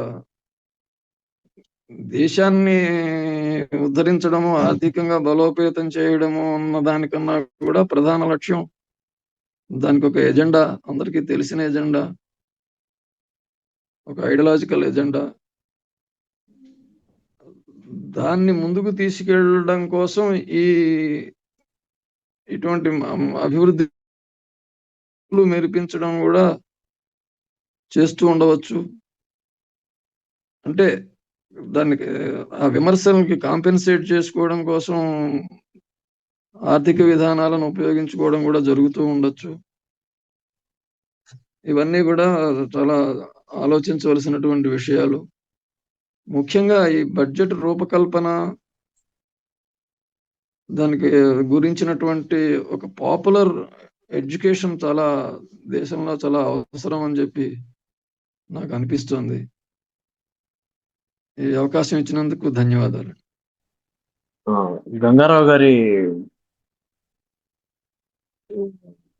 ఒక విశ్లేషణ, అది కేవలం ఒక విశ్లేషణగా లేదు, అందులో ఆయన అసలు బడ్జెట్ అంటే ఏంటి అనే దగ్గర నుంచి కూడా అసలు పెద్దగా అవగాహన లేనటువంటి వాళ్ళందరికి కూడాను మంచి అవగాహన కల్పించే విధంగా ఉమ్, ఆ ప్రభుత్వం యొక్క ఆర్థిక విధానాలు వీటన్నిటి గురించి కూడా చక్కగా మౌలికాంశాలు మనకి చెబుతూ ఈ బడ్జెట్ ని విశ్లేషించారు. ఇందులో విశ్లేషణ ఉంది, సమాచారం ఉంది, విమర్శ ఉంది. అది చాలా బాగుంది ఆయన చెప్పింది. తర్వాత ఈ బడ్జెట్ అనేది అందరూ చప్పగా ఉంది అని చెప్పేసి అని నిన్న మామూలుగా అంటే క్రిటిసిజం పెద్దగా ఎవరు చేయకుండానే ఇదేదో చప్పగా ఉంది, ఇందులో పెద్ద ఎక్సైటింగ్ విషయాలు ఏం లేవు అన్నారు. కానీ ఇందులో ప్రజా వ్యతిరేకమైనటువంటి అంశాలు అయితే చాలానే ఉన్నాయి. ఇది ముఖ్యంగా corporate and MNCs favourite budget గా నాకు అనిపించింది. ఆ చాలా వాటి పట్ల విపరీతమైనటువంటి వాటికి ప్రేమ కురిపించడం అనేది జరిగింది. 2047 వరకు కూడాను డేటా సెంటర్స్ కి, క్లౌడ్ సర్వీసెస్ కి ట్యాక్స్ హాలిడే ప్రకటించడం. 2047 వరకు వీళ్ళు ఎలా ఇవ్వగలరు అనేది నాకు అర్థం కాదు. నిజానికి డేటా సెంటర్లు అనేది ఎంఎన్సీలు ఆ లెవెల్లో పెట్టేటువంటిది. ఆ తర్వాత చాలా ఎంజీఎన్ఆర్ఈజీఎస్ లాంటి జన సంక్షేమ స్కీమ్స్ ని కట్ చేసి వాటిని వేరేవి తీసుకొచ్చి అలా చేశారు. ఆ తర్వాత ఇది మొత్తం మీద చూస్తుంటే ఏంటంటే ఈ ఎంఎన్సీస్ కి ప్రమోట్ చేసి ఎంఎస్ఎంఈని ఇగ్నోర్ చేసేటువంటి ఒక కార్పొరేట్ ఫేవరెటిజం కనబడుతుంది. It definitely leads to inequalities more. ఇది ఏ రకంగానూ పీపుల్ ఫ్రెండ్లీ లేకపోతే పీపుల్ ఫేవర్ ఒక బడ్జెట్ గా నాకు అనిపించలేదు. గంగారావు గారు ఒక గంగా ప్రవాహం లాగానే ఉంది సార్ ప్రజెంటేషన్. నేను యాక్చువల్ గా వింటూ ఉన్న క్రమంలోనే కొన్ని ప్రశ్నలు అడుగుతూ వచ్చాను. నేను వాటి సమాధానాలు కూడా సారు స్పీచ్ లో వస్తూ వచ్చాయి. అయితే తనకున్నటువంటి లిమిటెడ్ టైంలో ఇప్పుడు క్వశ్చన్స్ ను అడగడము, క్వశ్చన్స్ మీద సమాధానాలు తీసుకోవడము అని అంటే టైం కన్స్ట్రెయింట్ కి సంబంధించినటువంటి వ్యవహారంగానే ఉంటుంది అది. ఎనీహో అనేక అంశాలను ప్రొఫెసర్ గారు విద్యార్థులకు ఎలా బోధిస్తారో అలాగా చాలా చక్కగా బోధిస్తూ వెళ్ళారు, చెప్తూ వెళ్ళారు నిజంగా రంగారావు గారు. ఇంకోటి ముందు భాస్కరం గారు అంటూ ఎక్కడ మీడియాలో బడ్జెట్ కి సంబంధించినటువంటివి విమర్శలు కానీ లేదా ఎలా ఉన్నాయనేటువంటి వాటి మీద పెద్ద కామెంట్స్ ఏం రాలేదు అని అంటూ అన్నారు. వాస్తవం అది. అంతగా ఆటో ట్యూన్ అయిపోయినటువంటి రోజుల్లో ఉన్నాం మనము. ఒక విషయం చెప్తాను నేను. ఈనాడులో బడ్జెట్ మామూలుగా సరే మనకు తెలిసినటువంటి విషయమే ఈనాడు ఎలా రాస్తుంది అనేది. అయినా కానీ కూడా ఈనాడులో ఒక చోట ఏం రాస్తాడు అంటే ప్రతి వ్యక్తి మీద 1,48,000 రూపాయలు అప్పు భారము ఉంది భారతదేశంలో ఉండే ప్రజల మీద, ప్రతి వ్యక్తి మీద ఇంత భారం మోపబడింది అని ఒక మాట అంటూ మరింత తేలికపరిచేటువంటి న్యూస్ ఒకటి ఏం రాస్తాడు చివరి పేజీలో అంటే సీతారామన్ గారు విసుక్కున్నారు తన చీర గురించి మాట్లాడుతున్నారు అని. చివరికి మీడియా సంస్థలు, మీడియాలో రాయాల్సినటువంటి వాళ్ళు కూడా ఏ అంశాలకు ప్రాధాన్యత ఇవ్వాలా అనేటువంటి క్రమంలో వాళ్ళ ప్రయారిటీస్ మనకు అర్థమవుతూ ఉన్నటువంటిది. అయితే సారు చెప్తున్నటువంటి అంశంలో నాకు ఒక చోట అనిపించినది ఏంటంటే నరేగాకు సంబంధించినటువంటి దాంట్లో కొత్తగా చెప్తున్నటువంటి ఇప్పుడు విజయరామ్జీకి సంబంధించినటువంటి పథకం తీసుకొచ్చిన క్రమంలో రాష్ట్రాలకు సంబంధించినటువంటి వాటాను పెంచేసేసి అది 60-40 చేసినటువంటి క్రమంలోకి వచ్చినటువంటి సందర్భంలో అనేక బీజేపీ పాలిత రాష్ట్రాలు ఉన్నాయి ఈ రోజున దేశంలో. ఏ ఒక్క రాష్ట్రం కూడా, ఏ ఒక్క ముఖ్యమంత్రి కూడా లేదా ఫైనాన్స్ మినిస్టర్ కూడా ఏ రకమైనటువంటి ఓ చిన్న ఆందోళన కానీ లేదా ఒక చిన్న డిసెంట్ మాట కూడా అనలేనటువంటి ఒక దరిద్రమైనటువంటి పరిస్థితి అనిపించింది నాకు. ఇంకోవైపు సార్ అంటూ కేటాయింపులకు సంబంధించి నేను ప్రశ్న అడిగినటువంటి దాంట్లో సమాధానం వచ్చింది సార్ చెప్తున్నటువంటి క్రమంలో. 41% రాష్ట్రాలకు తిరిగి కేటాయింపు ఉంటుంది అని. నిజంగానే 41% కేటాయింపులు ఉంటున్నాయా అనేటువంటి క్రమంలో ఉత్తరాది రాష్ట్రాలు ఏవైతే ఉన్నాయో, ఉత్తరప్రదేశ్, బీహార్ ఇలాంటి రాష్ట్రాలకు ప్రతి సంవత్సరము 300%, 200% పైన వాళ్లకు కేటాయింపులు జరుపుతూ సౌత్ ఇండియాలో ఉన్నటువంటి రాష్ట్రాలకు అదే తిరిగి పన్నులు చెల్లించేటువంటి క్రమంలో జరుగుతున్నటువంటి ఒక వివక్ష ఏదైతే ఉందో దానిపైన కూడా ఎక్కడ ప్రస్తావన లేకపోవడం, వాటిని చాలా ఇగ్నోర్ చేస్తూ ఉన్నటువంటి పరిస్థితిలో మీడియా ఉన్నటువంటి కాలంలో ఉన్నాం మనం. భాస్కర్ గారు సూచించినట్టు తప్పనిసరిగా ఇది పాఠశాల లెవెల్లో కంటే కాలేజీల్లో, ముఖ్యంగా విశ్వవిద్యాలయాల్లో, డిగ్రీ కాలేజీ లాంటి వాటిలలో ఇలాంటి క్లాసెస్ నిర్వహిస్తే బడ్జెట్కి సంబంధించినటువంటి అంశాలు ఇప్పుడు గంగారాములు గారు లాంటి పెద్దలతో సెషన్స్ ఇప్పిస్తే మాత్రం చాలా యూత్కు నేర్చుకోవాల్సినటువంటి అవసరం అయితే ఎంతో ఉంది. ఎలాగో మిగతా వాళ్ళందరూ సెల్లకు పరిమితమైనటువంటి క్రమంలో కనీసం అక్కడ కాలేజీలలో ఇలాంటి వాటిలలో మనము ఈ కార్యక్రమాలను అక్కడక్కడ మనం చేసుకుంటూ వస్తే బాగుంటుంది. సార్కు మరోసారి ధన్యవాదాలు తెలుపుకుంటున్నాను. Thank you very much sir. Budget అనగానే మనకు ఒకటే విషయం గుర్తొస్తుంది, వేటి మీద ట్యాక్సులు పెరిగినాయి, ఏ వస్తువుల మీద ట్యాక్సులు పెరిగినాయనే చూస్తాం మనం. మెయిన్ గా ప్రజలందరూ ఆ దృష్టి అటువైపుకే పోతుంది, ఇండైరెక్ట్ ట్యాక్సెస్ మీదకే పోతుంది. కానీ అసలు బడ్జెట్ వచ్చిన రెవెన్యూని ఏ విధంగా అలాట్మెంట్స్ చేశారు, ఏ రంగానికి ఎంత కేటాయించారు అన్న దాని మీద అసలు దృష్టి పోదు చాలా మందికి, జనరల్ పబ్లిక్ కి. అది ఇప్పుడు ఎడ్యుకేషన్ కి ఎంత ఇచ్చారు, డిఫెన్స్ కి ఎంత ఇచ్చారు, కంపారిటివ్ ఫిగర్స్ బాగా ఇస్తే బాగుంటుందని నా ఉద్దేశం. అంటే ఏ విధంగా ప్రజలకి ఎక్కడ ద్రోహం జరుగుతోంది బాగా విశదీకరించారు సార్, మనకు చెప్పారు బాగానే. మరింత కంపారిటివ్ గా ఎలా ఉంది మనకి గ్రోత్, ప్రోగ్రెసివ్ గా ఉందా అది మన ఎడ్యుకేషన్ కి, డిఫెన్స్ కి, మెడికల్ ఫీల్డ్ కి, ఇలా ఫీల్డ్ కి ఎంతెంత కేటాయించారో కూడా చెప్తే బాగుంటుందని నా ఉద్దేశం. నేను అది కోసం డౌట్ ఎక్స్ప్రెస్ చేశాను దాంట్లో, కాస్త అది వివరిస్తారేమోనని అడుగుతాను. ఇది డెఫినెట్ గా జనరల్ గా బీజేపీ అంటే కార్పొరేట్ సెక్టర్ కే ఉపయోగపడుతుంది. అభివృద్ధి కార్యక్రమాలు వాళ్ళు చేయరు, జనాలకు సంబంధించిన అన్ఎంప్లాయ్మెంట్ అవి టచ్ చేయరు, అవి ప్రాబ్లమ్స్ సాల్వ్ చేయాలన్న ఉద్దేశం వాళ్ళకు ఉండదు. జనరల్ లెక్కలు ఇవన్నీ, అంతేగాని ఇంకా ఇప్పుడు మీరు ఫ్రీ బైస్ ఎక్కువ అవుతున్నాయని సార్ అన్నారు, కానీ ఫ్రీ బైస్ ఇవ్వకుండా ఎట్లా జనరల్ పబ్లిక్, అసలే ఇన్ఫ్లేషన్ పెరిగిపోతుంది. ఒక 1000 రూపాయలు పోయిన సంవత్సరం ఒక పెన్షన్ ఇస్తే అది దీని వాల్యూ తగ్గిపోతుంది నెక్స్ట్ ఇయర్ కి. అలా అటువంటి సందర్భంలో ఫ్రీ బైస్ కోసమే ఎదురు చూసే వాళ్ళు కొంతమంది ఉంటారు. అయితే ఫ్రీ బైస్ మీద కొంత నియంత్రణ ఉండి కరెక్ట్ గా అది డిస్ట్రిబ్యూట్ చేసే పరిస్థితులు ఉండాలి కానీ అడ్మినిస్ట్రేషన్. కానీ ఫ్రీ బైస్ తీసేయటం అనేది ప్రజలకి చాలా నష్టం కలుగుతుంది. కనీసం వాళ్ళకి మినిమం రిక్వైర్మెంట్స్ దొరకకుండా పోతాయి. ఎందుకంటే మనకు ఫ్రీ బైస్ గురించి మాట్లాడుతున్నారు కానీ మరి ఎగ్జామ్షన్, ఇండస్ట్రీలకు ఇచ్చే ఎగ్జామ్షన్స్ గురించి ఎందుకు మాట్లాడరు? ఒక ఇండస్ట్రీ పెడతామంటే పోళ్ళన్ని ఎగ్జామ్షన్స్ ఇస్తున్నారు, వాళ్ళు ట్యాక్సులు కట్టక్కర్లేదు, వాళ్ళకి ఫ్రీ ల్యాండ్స్, కొన్ని సంవత్సరాలకు ట్యాక్స్ కరెంట్ ఫ్రీ, ఇట్లాంటివి ఎన్నెన్నో ఇస్తున్నారు వాళ్ళకి. అవన్నీ ఎగ్జామ్షన్స్ కాదా? అవన్నీ వాళ్ళ అరేంజ్ చేసుకోవాలి కదా. ఒక ఉపాధి ఎంతమందికి ఇస్తున్నారు? ఆ ప్రాంత ప్రజలకు ఇస్తున్నారా? అలా జరుగుతున్నదా?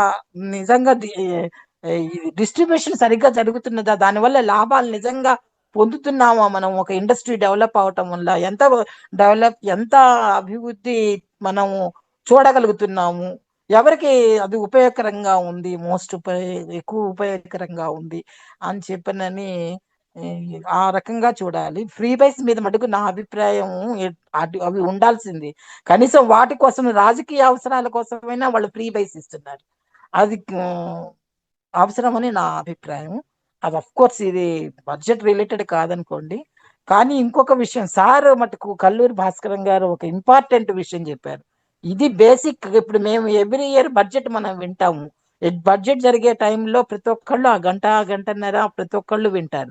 కానీ మనం తెలుసుకోవడం కాదు, పిల్లలు మొదటి నుంచి దాని ఇంపాక్ట్ ఏంటి తెలుసుకుంటే వాళ్ళకి ఒక ఎకనామిక్స్ మీద ఒక అవగాహన ఏర్పడుతుంది. మన దేశంలో మనకి ఏం జరుగుతున్నది, మన ఇన్కమ్ ఎట్లా వాళ్ళు ఖర్చు పెడుతున్నారని మనకి తెలియాలి కదా. అన్కంట్రోలబుల్ గా అసలు డార్క్నెస్ లో ఉండకూడదు కదా వాళ్ళు. కాబట్టి స్కూల్ నుంచి కాకపోయినా కాలేజెస్, డిగ్రీ నుంచి మటుకు వాళ్ళకి ఇలా సెషన్స్ వినాలని చెప్పి, ఆ క్లాసెస్ లో బడ్జెట్ వినమని చెప్పి, బడ్జెట్ గురించి ఎకనామిక్స్ లెక్చరర్స్ లాంటి వాళ్ళు కొంచెం మంది ప్రొఫెసర్లు వాళ్ళతో డిస్కస్ చేయించి అలా చేస్తే చాలా బాగుంటుంది. వాళ్ళకి పరిజ్ఞానం, అవగాహన అనేవి జరుగుతుంది. వాళ్ళ ఇళ్లలో వాళ్ళు మాట్లాడుకుంటారు. అట్లా అందరికీ తెలుస్తుంది. ఇది బడ్జెట్ కథ ఏంటో అందరికీ తెలుస్తుంది. ఏంటంటే సరే ఏవో ఎక్కడి నుంచో అప్పులో ఏవో చేసి ఎంతో పట్టుకొచ్చి దాన్ని ఏదో రకరకాలుగా ఎలకేట్ చేసి ఏదో చేస్తున్నారు. ఇందులో అయితే ఒక రకంగా చూసినట్లయితే చాలా మట్టుకు రాష్ట్రాల మీదకి అంటే ఆర్థిక భారం పెంచుతున్నటువంటి పరిస్థితి కనిపిస్తోంది అన్నది ఇప్పుడు ఆయన చెప్పిన దాని ద్వారా మనకి తెలిసింది. ముఖ్యంగా ఈ MNREGA Mahatma Gandhi rural employment scheme దాన్ని ఏ రకంగా ఏదో మసిపూసి మారేడికాయ చేసి దానికి ఇప్పుడు 40% వరకు రాష్ట్రాలే పెట్టుకోవాలి అన్నది కొత్తగా వచ్చినటువంటి ప్రతిపాదన అనేది కూడా మనకి అర్థమవుతుంది. ఇంకొక రకంగా అంటే ఆ రకంగా మీకేమోను వాళ్ళకి ముందు గ్రామాల్లో ఎంప్లాయ్మెంట్ అనేది ఉపాధి అనేది దాని మీద దెబ్బ కొట్టారు. రెండోది వీళ్ళు ఇన్ఫ్రాస్ట్రక్చర్ డెవలప్ చేయడము, దానికోసం ఫండ్స్ అలొకేట్ చేయడం అనేది ఎక్కడ చేస్తున్నారండి? పబ్లిక్ ట్రాన్స్పోర్ట్ ఏమైనా పెరిగిందా? ఎట్లా ఎడ్యుకేషను తర్వాత ఏమన్నా రూరల్ ఏరియాస్లో ఏమైనా ఇన్ఫ్రాస్ట్రక్చర్ కానీ అదర్వైజ్ ఫెసిలిటీస్ కానీ వీటికి పెంచడానికి వీళ్ళు ఏమైనా అలొకేషన్స్ చేశారా? నాకైతే ఎక్కడ అది కనిపించట్లేదండి. మీరేమోనో ఏవేవో రైల్స్, ఏవేవో కారిడార్లు, ఇంకేవేవో పెట్టి ఇవన్నీ మీరు కార్పొరేట్ సెక్టర్లోని మీకు ఇది కావాల్సినవి పెంచుకోవడం అనే దానికి ఉపయోగపడుతుంది ట్యాక్స్ పేయర్స్ మనీ. కానీ ఏ రోజైనా మన భారతదేశంలోనే గ్రామాలు నేటికి కూడా గ్రామాలు డెవలప్ అవ్వాల్సిన అవసరం ఉన్నది అనేది అది పచ్చి నిజం, చేదు నిజం. దాని గురించి ఏం చేస్తున్నారో నాకైతే అర్థం కాలేదు. ఎంత బస్సెస్ అవి ఎంత లేవంటే కనెక్టివిటీ లేదు వాటికి కూడా విలేజెస్ కి. దట్ ఈస్ ఎ ఫ్యాక్ట్ అండి. రెండోది ప్రైమరీ ఎడ్యుకేషన్ అట్లీస్ట్ వీళ్ళు ఎడ్యుకేషన్ కి ఏమి అలొకేట్ చేశారో నాకు తెలియదు. కానీ ఏమంటే 12th రకరకాల తెల్లారి పొద్దున్న లేస్తే అదంటారు ఇదంటారు చేస్తారు. 12th స్టాండర్డ్ వరకు ఫ్రీ ఎడ్యుకేషన్ ఇచ్చి beyond that education loan scholarships, merit scholarships ఇచ్చి 12th స్టాండర్డ్ వరకు నిర్బంధ విద్య అనేది అందరికీ ఫ్రీ ఎడ్యుకేషన్ ఇవ్వడానికి గవర్నమెంట్ ఏ రోజైనా మన దేశంలో ఎప్పుడైనా ఏ బడ్జెట్లోనైనా ఎప్పుడైనా తీసుకుంటుందా స్టెప్? అలాంటిది ఏమైనా వస్తుందా అనేది మీరు ఎవరైనా నాకు చెప్పగలిగితే నేను విని ఆనందిద్దాం అనుకుంటున్నాను. ఇక మూడోది మనకి చూస్తే ఎంప్లాయ్మెంట్ అనేది యూత్లోని అసలు లేదు. మరి ఎంప్లాయ్మెంట్ ఆపర్చునిటీస్ అంటే మానవ వనరుల డెవలప్మెంట్ కోసం వీళ్ళు ఏం చేస్తున్నారు అనేది నాకైతే తెలియదండి. తర్వాత ఉచితాలు పంపిణీలు ఇవి అవి జరుగుతున్నాయి అంటున్నారు. అది ప్రాపర్గా పంపిణీ జరగటం లేదు. వీళ్ళు ఎంత ఆటోమేషన్ చేసి ఏదో అంత డేటా అంతా కంప్యూటరైజ్ చేస్తాం, ఇది చేసాం అది చేసామన్నా కానీ అది మాత్రం ప్రాపర్గా జరగటం లేదు. ఇవాళకి కూడా వీళ్ళు ఇచ్చేటటువంటి బియ్యం అక్కడ వాళ్ళు ఇస్తే అది పట్టుకు వెళ్ళి ఆ రేషన్ షాప్కి అక్కడే 50 రూపాయలకి 60 రూపాయలకి అమ్మేసి వెళ్ళిపోతున్నారు. అట్లా జరుగుతోంది. ఈ పంపిణీ వ్యవస్థ కూడా ప్రాపర్గా లేదు. లేనప్పుడు ఇప్పుడు ఎలా ఉంటుందంటే వచ్చేటటువంటి ఫండ్స్ ఏముంటాయో, ఏమి అలొకేషన్స్ జరుగుతున్నాయో అవన్నీ కూడా ట్యాక్స్ పేయర్ మనీ అంతా కూడా వృధా అవుతుంది. రెండోది వీళ్ళు డెవలప్ చేస్తున్నటువంటి ఇన్ఫ్రాస్ట్రక్చర్ అన్నారు. ఎన్ని బ్రిడ్జిలు కూలిపోయాయి, కన్స్ట్రక్షన్ లో ఉన్నాయి, ఎన్ని ఏమైపోయాయి అనేవి అన్ని చాలా రకరకాలుగా వింటున్నాం.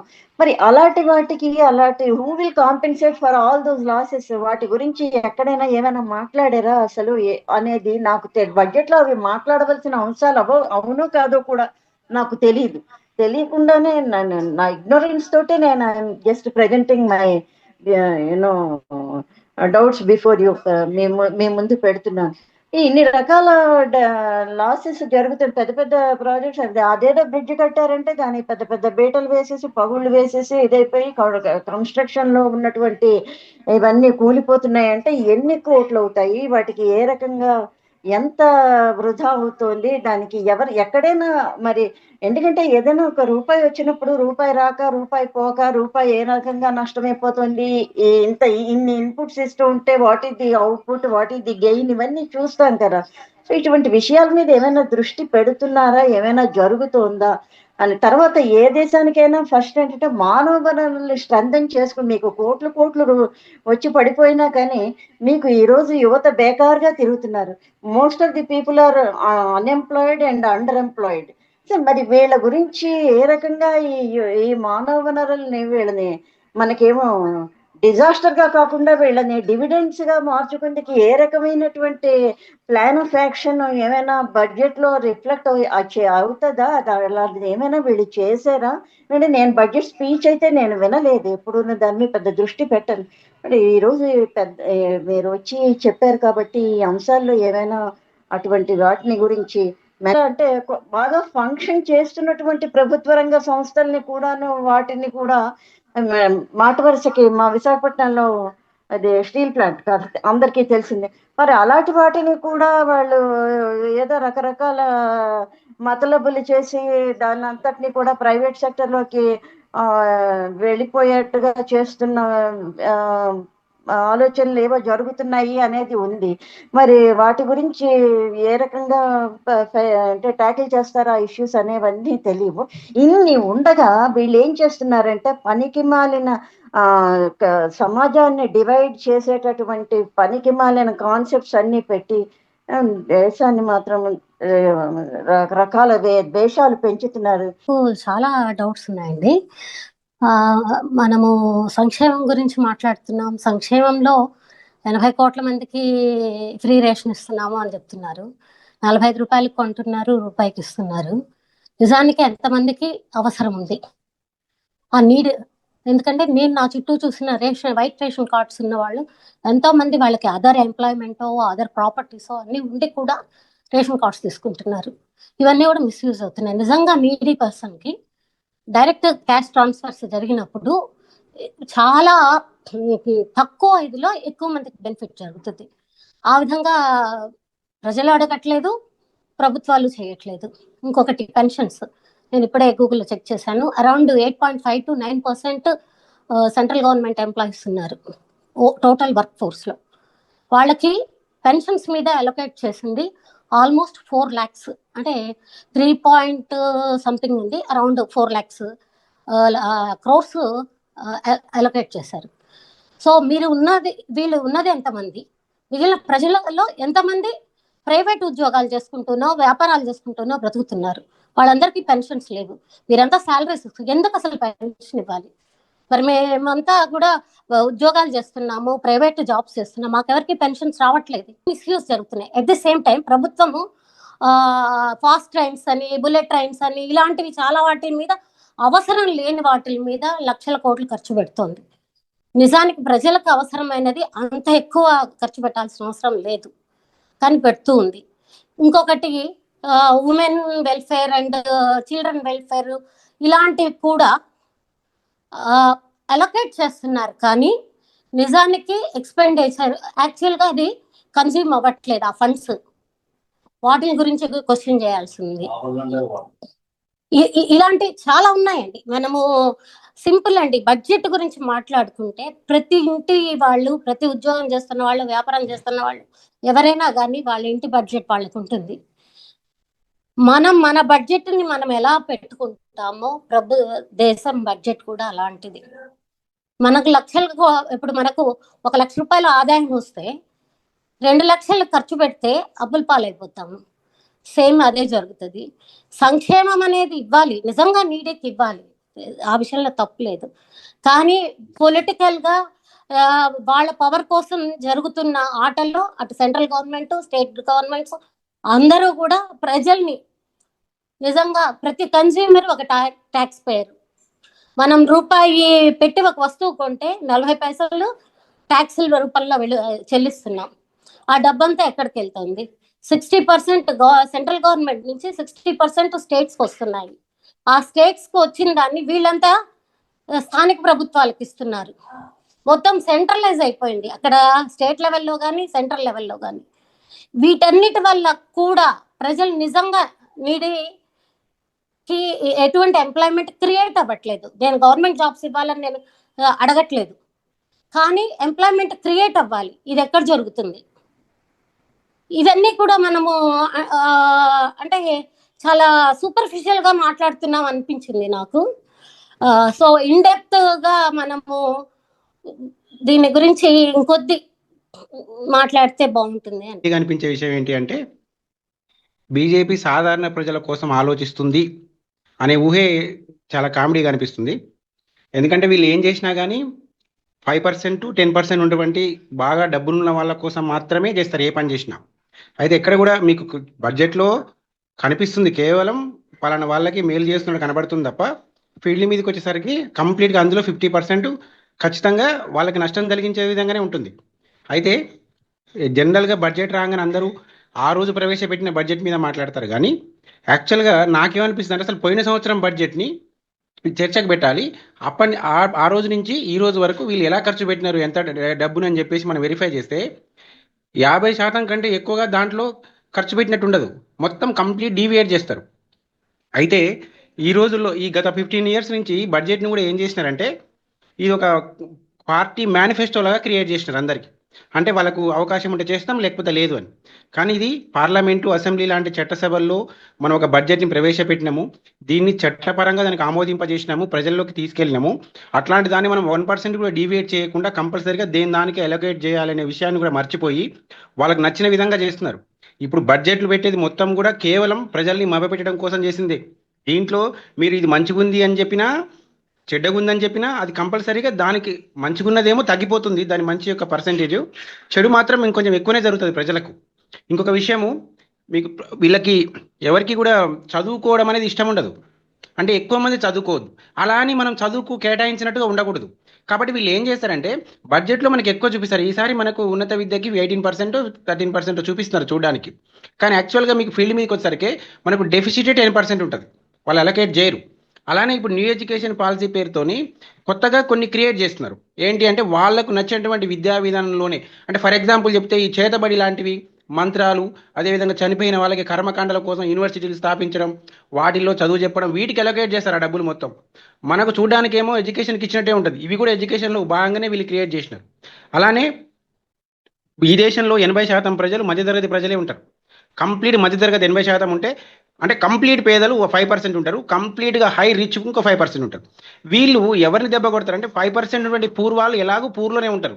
సో వాళ్ళకి ఆల్రెడీ 100 దెబ్బలు తింటారు కాబట్టి 101 దెబ్బ పెద్దగా పెయిన్ అనిపించదు. కానీ 80% మందిని టార్గెట్ చేస్తారు ఎప్పుడు కూడా. వీళ్ళ దగ్గర నుంచి ఎంత అవకాశం ఉంటే అంత పన్నుల లోపల్లో వాళ్ళని గుంజేసుకొని వాళ్ళని పీల్చి పిప్పి చేసి మళ్ళీ ఆ విషయం వాళ్ళకు తెలియకుండానికి రకరకాల స్ట్రాటజీస్ ఫాలో చేస్తుంటారు. సో ఇక్కడ ఈ 80% మందిని ఎప్పుడు మభ్యపెట్టే పథకాలే ఉంటాయి. ఇందులో పలానా ప్రభుత్వం బాగా చేస్తుంది, పలానా ప్రభుత్వం బాగా చేయదు అనేది ఏముండదు. ఎప్పుడైతే మనం అవేర్ అవుతామో అప్పుడు వీళ్ళ యొక్క ఈ ఆగడాలన్నీ తగ్గిపోతాయి. సో నా ఆలోచన ఏంటంటే వీళ్ళు మధ్యతరగతి ప్రజల్ని టార్గెట్ చేసినారు, ఆ టార్గెట్లో వాళ్ళని అంటే ఎట్లా దోచుకుంటారు అనే దాన్ని కూడా ఇప్పుడు సార్ చెప్తే బాగుంటుందని ఆలోచిస్తున్నా. మేబీ ఈ టైంలో ఇది కుదరకపోవచ్చు, కానీ తర్వాతకి మళ్ళీ ఇంకొక సెషన్లో అయినా సరే వీళ్ళు ఈ పలానా స్కీమ్ని ఎందుకు తీసుకొచ్చినారు, దీంట్లో ఏం దోపిడీ ఉంది, అలానే వీళ్ళు పలానా ట్యాక్స్ రిబేట్ ఇచ్చినారు, కార్పొరేట్ వాళ్ళకి ట్యాక్స్ రిబేట్ ఇస్తారు. మీరు ఒకసారి గమనించండి, కార్పొరేట్స్కి అందరికీ వేవ్ చేస్తుంటారు, వాళ్ళ అప్పులన్నీ తీసేస్తుంటారు, వీళ్ళకి లేదు అప్పు లేదని చెప్తుంటారు. మరి ఇలాంటివి దాదాపు 50,000 కోట్లు 1,00,000 కోట్లు ఎంత వీలైతే అంతా వేవ్ చేస్తారు ఒకటే సంవత్సరంలో. ఈ విషయం బడ్జెట్లో ఎక్కడ కూడా చూపెట్టరు, కానీ లాస్ట్కి వచ్చేసరికి వాళ్ళకి ఎట్లా వేవ్ చేస్తారు, ఆ డబ్బులు ఎక్కడి నుంచి తెచ్చి వీళ్ళని దాన్ని జీరో చేస్తారు, వాళ్ళకి డబ్బులు అప్పు లేకుండా. అంటే దీనికి ఏదో ఒక దాంట్లో వాళ్ళు అందులోంచి తీసి ఇందులో పెడితేనే వస్తుంది. సో అట్లా మనకు ఎక్కడెక్కడ ఎలా అన్యాయం చేసే అవకాశం ఉందో, అవకాశం ఉంటే మరొక సెషన్లో కేవలం మోసాల గురించి చెప్పండి చాలు, మనకు మేలు జరిగే చెప్పకుండా ఏం కాదు, ఎట్లాగా అది మేలే జరుగుతుంది. కాబట్టి నష్టం ఎక్కడ జరుగుతుందో వాటి గురించి కూడా మీరు ఎక్స్ప్లెయిన్ చేస్తే బాగుంటుందని కోరుకుంటారు. సో ఈ అవకాశం ఇచ్చినటువంటి అందరికీ కూడా థ్యాంక్ యూ వెరీ మచ్ చెప్తూ మీకు ప్రత్యేకంగా మరొకసారి అభినందన తెలియజేస్తున్నాను. Thank you. నిజానికి 80 కోట్ల ప్రపంచంలో 4th largest 3rd largest economy అని చెప్పుకుంటూ 80 కోట్ల మందికి సబ్సిడీ ఇస్తున్నామని చెప్పే ఒక విచిత్రమైనటువంటి ధోరణి ఉండేటువంటి అంటే ఎంత కాంట్రాస్ట్ అన్నమాట. అక్కడేమో 4th లార్జెస్ట్ అని చెప్తూ ఇక్కడేమో 80 కోట్ల మందికి సబ్సిడీ బియ్యం ఇస్తున్నాం అని చెప్పేటువంటి విషయం.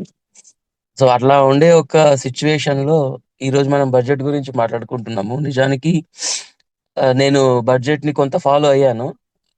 వచ్చినప్పుడు 1-2 పేపర్లలో ఇంతకుముందు మధు గారు చెప్పినట్టుగా పెద్దగా ఎక్కడ కూడా దాని గురించిన వివరణాత్మకమైన లేదా దాన్ని పొగుడుతున్నట్టుగానే ఉంది, కానీ ఎక్కడ దాని మీద విమర్శ, ఒక గట్టి విమర్శ లాంటిది ఎక్కడ కనిపించలేదు. ఒక వీడియో చూశాను, ఎవరు మన నిర్మలా సీతారామన్ గారిని ఒక ప్రశ్న అడిగారు, మీరు ఈ బడ్జెట్ లో మిడిల్ క్లాస్ వాళ్ళకి ఏమి ఇచ్చారు అని.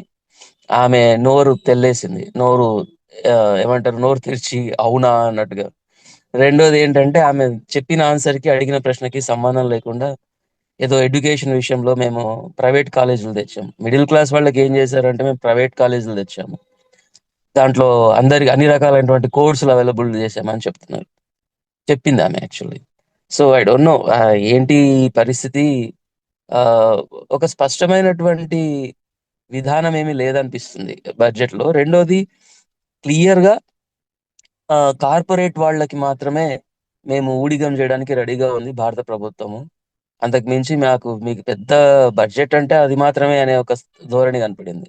నిన్న నేను అంత కొంత బడ్జెట్ చదివిన తర్వాత ఒక చిన్న పాయింట్ ఒకటి రాసినాను నేను ఫేస్బుక్ లో. బడ్జెట్ ఏంటంటే, ఒక భారీ బడ్జెట్ సినిమా తీయడానికి నిర్మాతలు ఉంటారు. ఆ నిర్మాతలు మేము ఇంకా ఇకపై నిర్మాతలుగా కాము, ఓన్లీ అకౌంట్స్ మాత్రమే చూసుకుంటాం అని ప్రకటిస్తే ఎలా ఉంటుందో అలా ఉంటది ఇది.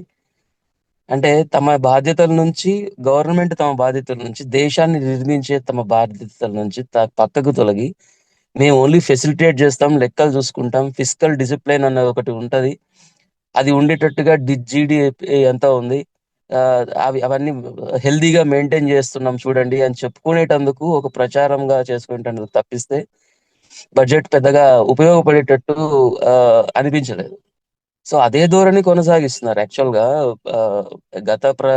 గత సంవత్సరం కావచ్చు, అంతకుముందు సంవత్సరం కావచ్చు, నిజానికి ఎక్కడ కూడా కామన్ మ్యాన్ పట్టించుకునే విషయం ఎక్కడ, అసలు కామన్ మ్యాన్ అనేవాడే లేడు. అందరు ధనవంతులే. ఇప్పుడు ఇండియా ప్రకారం, వీళ్ళ లెక్క ప్రకారం అందరం ధనవంతులమే. అందరం ప్రైవేట్ వాళ్ళను భరిస్తూ మనము ట్యాక్సులు కట్టుకుంటూ ఉండాలి. పెద్ద పెద్ద వాళ్ళకి మాత్రం ట్యాక్స్ రిబేట్లు, ట్యాక్స్ ఎగ్జప్షన్స్ అన్ని ఇచ్చేసుకుంటూ వాళ్ళని డెవలప్ చేయాలి. అంటే మొన్న ఒక దాంట్లో కూడా ఒకతను చెప్పారు, ప్రొఫెసర్ గారు, 1% ఆఫ్ పీపుల్ కోసము, దేశంలో ఉన్నటువంటి 1% ఆఫ్ పీపుల్ కోసము మాత్రమే ఈ బడ్జెట్ డెవలప్ చేస్తున్నారు. రెండోది ఏంటంటే, నాకు అనిపిస్తుంది 1% కూడా కాదు, 1 or 2%. అదాని అంబానీ కోసమే ఇదంతా బడ్జెట్ క్రియేట్ చేస్తున్నారు. ఏంటో మరి వీళ్ళ రిలేషన్ ఏంటో నాకేం ఎప్పుడు అర్థం కాదు. సో ఇలాంటి సిచ్యువేషన్ లో మన బడ్జెట్ రావడము ఒక అంశం అయితే, రెండోది వీటి గురించి ఎక్కడ పెద్దగా చర్చలు, క్రిటికల్ చర్చలు లేకపోవడం ఒకటి స్పష్టంగా కనిపిస్తుంది. మీడియా కూడా మొత్తం అమ్ముడుపోయినటువంటి పరిస్థితుల్లో ఎక్కడ చూసినా కూడా ఆహా ఓహో అనే భజన కార్యక్రమాలు మాత్రం మొదలయ్యాయి. ఇటువంటి తరుణంలో మనకు గంగారావు గారి లాంటి వాళ్ళు వివరించడం అవసరం చాలా ఉంది. ఇంతకుముందు సభ్యులు కూడా చెప్పినట్టుగా ఇది పౌర సమాజంలో చర్చల రూపంలో తీసుకొని రావాల్సిన అవసరం ఉంది. ఎక్కడ కూడా దాన్ని చాలా అంటే మాకు సంబంధం లేని విషయం అనుకునే వాళ్ళే చాలా మంది ఉంటారు. బడ్జెట్ మనకు అర్థం కాదు, బేసిక్ గా ఎకనామిక్స్ పెద్దగా అర్థం కాదు జనాలకి. ఎకనామిక్స్ మీద మనకు చిన్నప్పటి నుంచి పెద్ద చదువుకున్న వాళ్ళం కూడా మనకేం కాదు. ఇప్పటికీ ద్రవ్యోల్బణము, ఫిజికల్ డెఫిసిట్స్, ఫిజికల్ డిసిప్లిన్ అంటే ఏందిరా ఇదంతా అన్నట్టుగానే ఉంటది. అంటే ఈ బేసిక్ ఇన్ఫర్మేషన్ లేకపోవడంతో ఇదేదో ఈ జార్గాన్ అంతా మనకేం అర్థం కాని విషయం రా అనేది వెళ్ళిపోతుంది. కాబట్టి గంగారావు లాంటి వారు ఇలాగే ఈ ఎకనామిక్స్ మీద మాట్లాడిన వాళ్ళు చిన్న సరళమైన భాషలో చాలా పెద్ద ఎత్తున ప్రతిసారి బడ్జెట్ వచ్చిన ప్రతిసారి, ఇంతకు ముందే నాని పాల్కి వాళ్ళ బయటికి వచ్చి ప్రతి సంవత్సరం చెప్పేవాడు, కొన్ని వేల మంది అటెండ్ అయ్యేవాళ్ళు అని చెప్తారు దానికి. సో ఇప్పుడు ఆ సిచ్యువేషన్ కూడా లేదు. బికాజ్ రోజు రోజుకి మన చదువు లెవెల్స్ ఏ రకంగా పడిపోతున్నాయో తెలుస్తుంది. పిల్లలు కూడా ఎవరికి ఏం అవగాహన ఉండట్లేదు. బిజీగా సోషల్ మీడియాలో రీల్స్ చేసుకుంటూ ఉండడంలో వాళ్ళకి ఉండే ఆనందము బడ్జెట్ గురించి తెలుసుకోవాలనే ఒక దృక్పథం కూడా లేకపోయిన ఒక పరిస్థితి కనిపిస్తుంది. కాబట్టి ఏదో చేయాలి, తెలియదు మనకి ఏం చేయగలుగుతామో తెలియదు, కానీ దీని గురించి చర్చ వస్తే తప్పిస్తే ప్రాపర్ వేలో పెద్ద ఎత్తున ప్రజల్లో అవగాహన కల్పించే ప్రోగ్రామ్స్ లాంటివి చేస్తే తప్పిస్తే దీన్ని ప్రశ్నించే ఒక సిచ్యువేషన్ వస్తుంది. ఇప్పుడు నిజానికి ప్రశ్నించే సిచ్యువేషన్ లేదు. నిర్మలా సీతారామన్ మహా అద్భుతము, మోడీ మహా అద్భుతము. వీళ్ళందరూ ఏది చేసినా కూడా దేశం కోసమే చేస్తారు. మీకు తెలుసా? ఆ మాత్రం తెలుసా మీకు? మీకు తెలిసినట్టు మాట్లాడుతున్నారు, మీరేమన్నా ఆర్థికవేత్తలా అనే ఒక ధోరణి ఉంది తప్పిస్తే, అరే ఆర్థికవేత్తలు అయినా కాకుండా మనం సామాన్య జీవులం కదా, సామాన్య ప్రజలం కదా, మనకేం చేస్తుంది గవర్నమెంట్ అనే పాయింట్ కనీసం ఆ అవగాహన కూడా లేని ఒక సిచ్యువేషన్ లో మనం ఉన్నాం. కాబట్టి ఈ ధోరణిలో ఉన్నప్పుడు ఇలాంటి చర్చలు మరిన్ని జరగాలని నేను కోరుకుంటున్నాను. ఇందాక కృష్ణా కౌరి గారు కూడా చెప్పినట్టు గత సంవత్సరం ఏం చేసినారు, అసలు ఎంత బడ్జెట్ పెట్టినారు, ఏమి లెక్కలు తీసినారు అని కరెక్ట్ గా తావీదులు దస్తావేదులు అన్నట్టుగా అవన్నీ తీసి లెక్కలు తీసి చేయాలి ఏమో, అంటే చాలా చేయాలి ఇట్లాంటి విషయాలు. దాంట్లో ఇవన్నీ అవగాహనలు కూడా పెరగాలి అని నా సూచన. థ్యాంక్ యూ గంగారావు గారికి once again. Thank you very much Virinchi గారు. ఇంకెవరైనా మాట్లాడతారండి? ఎవరైనా మాట్లాడాలంటే అన్మ్యూట్ చేసుకుని మాట్లాడండి.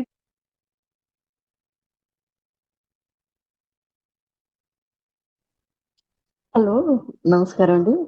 నేను సావిత్రి మాట్లాడుతున్నాను. మాట్లాడండి.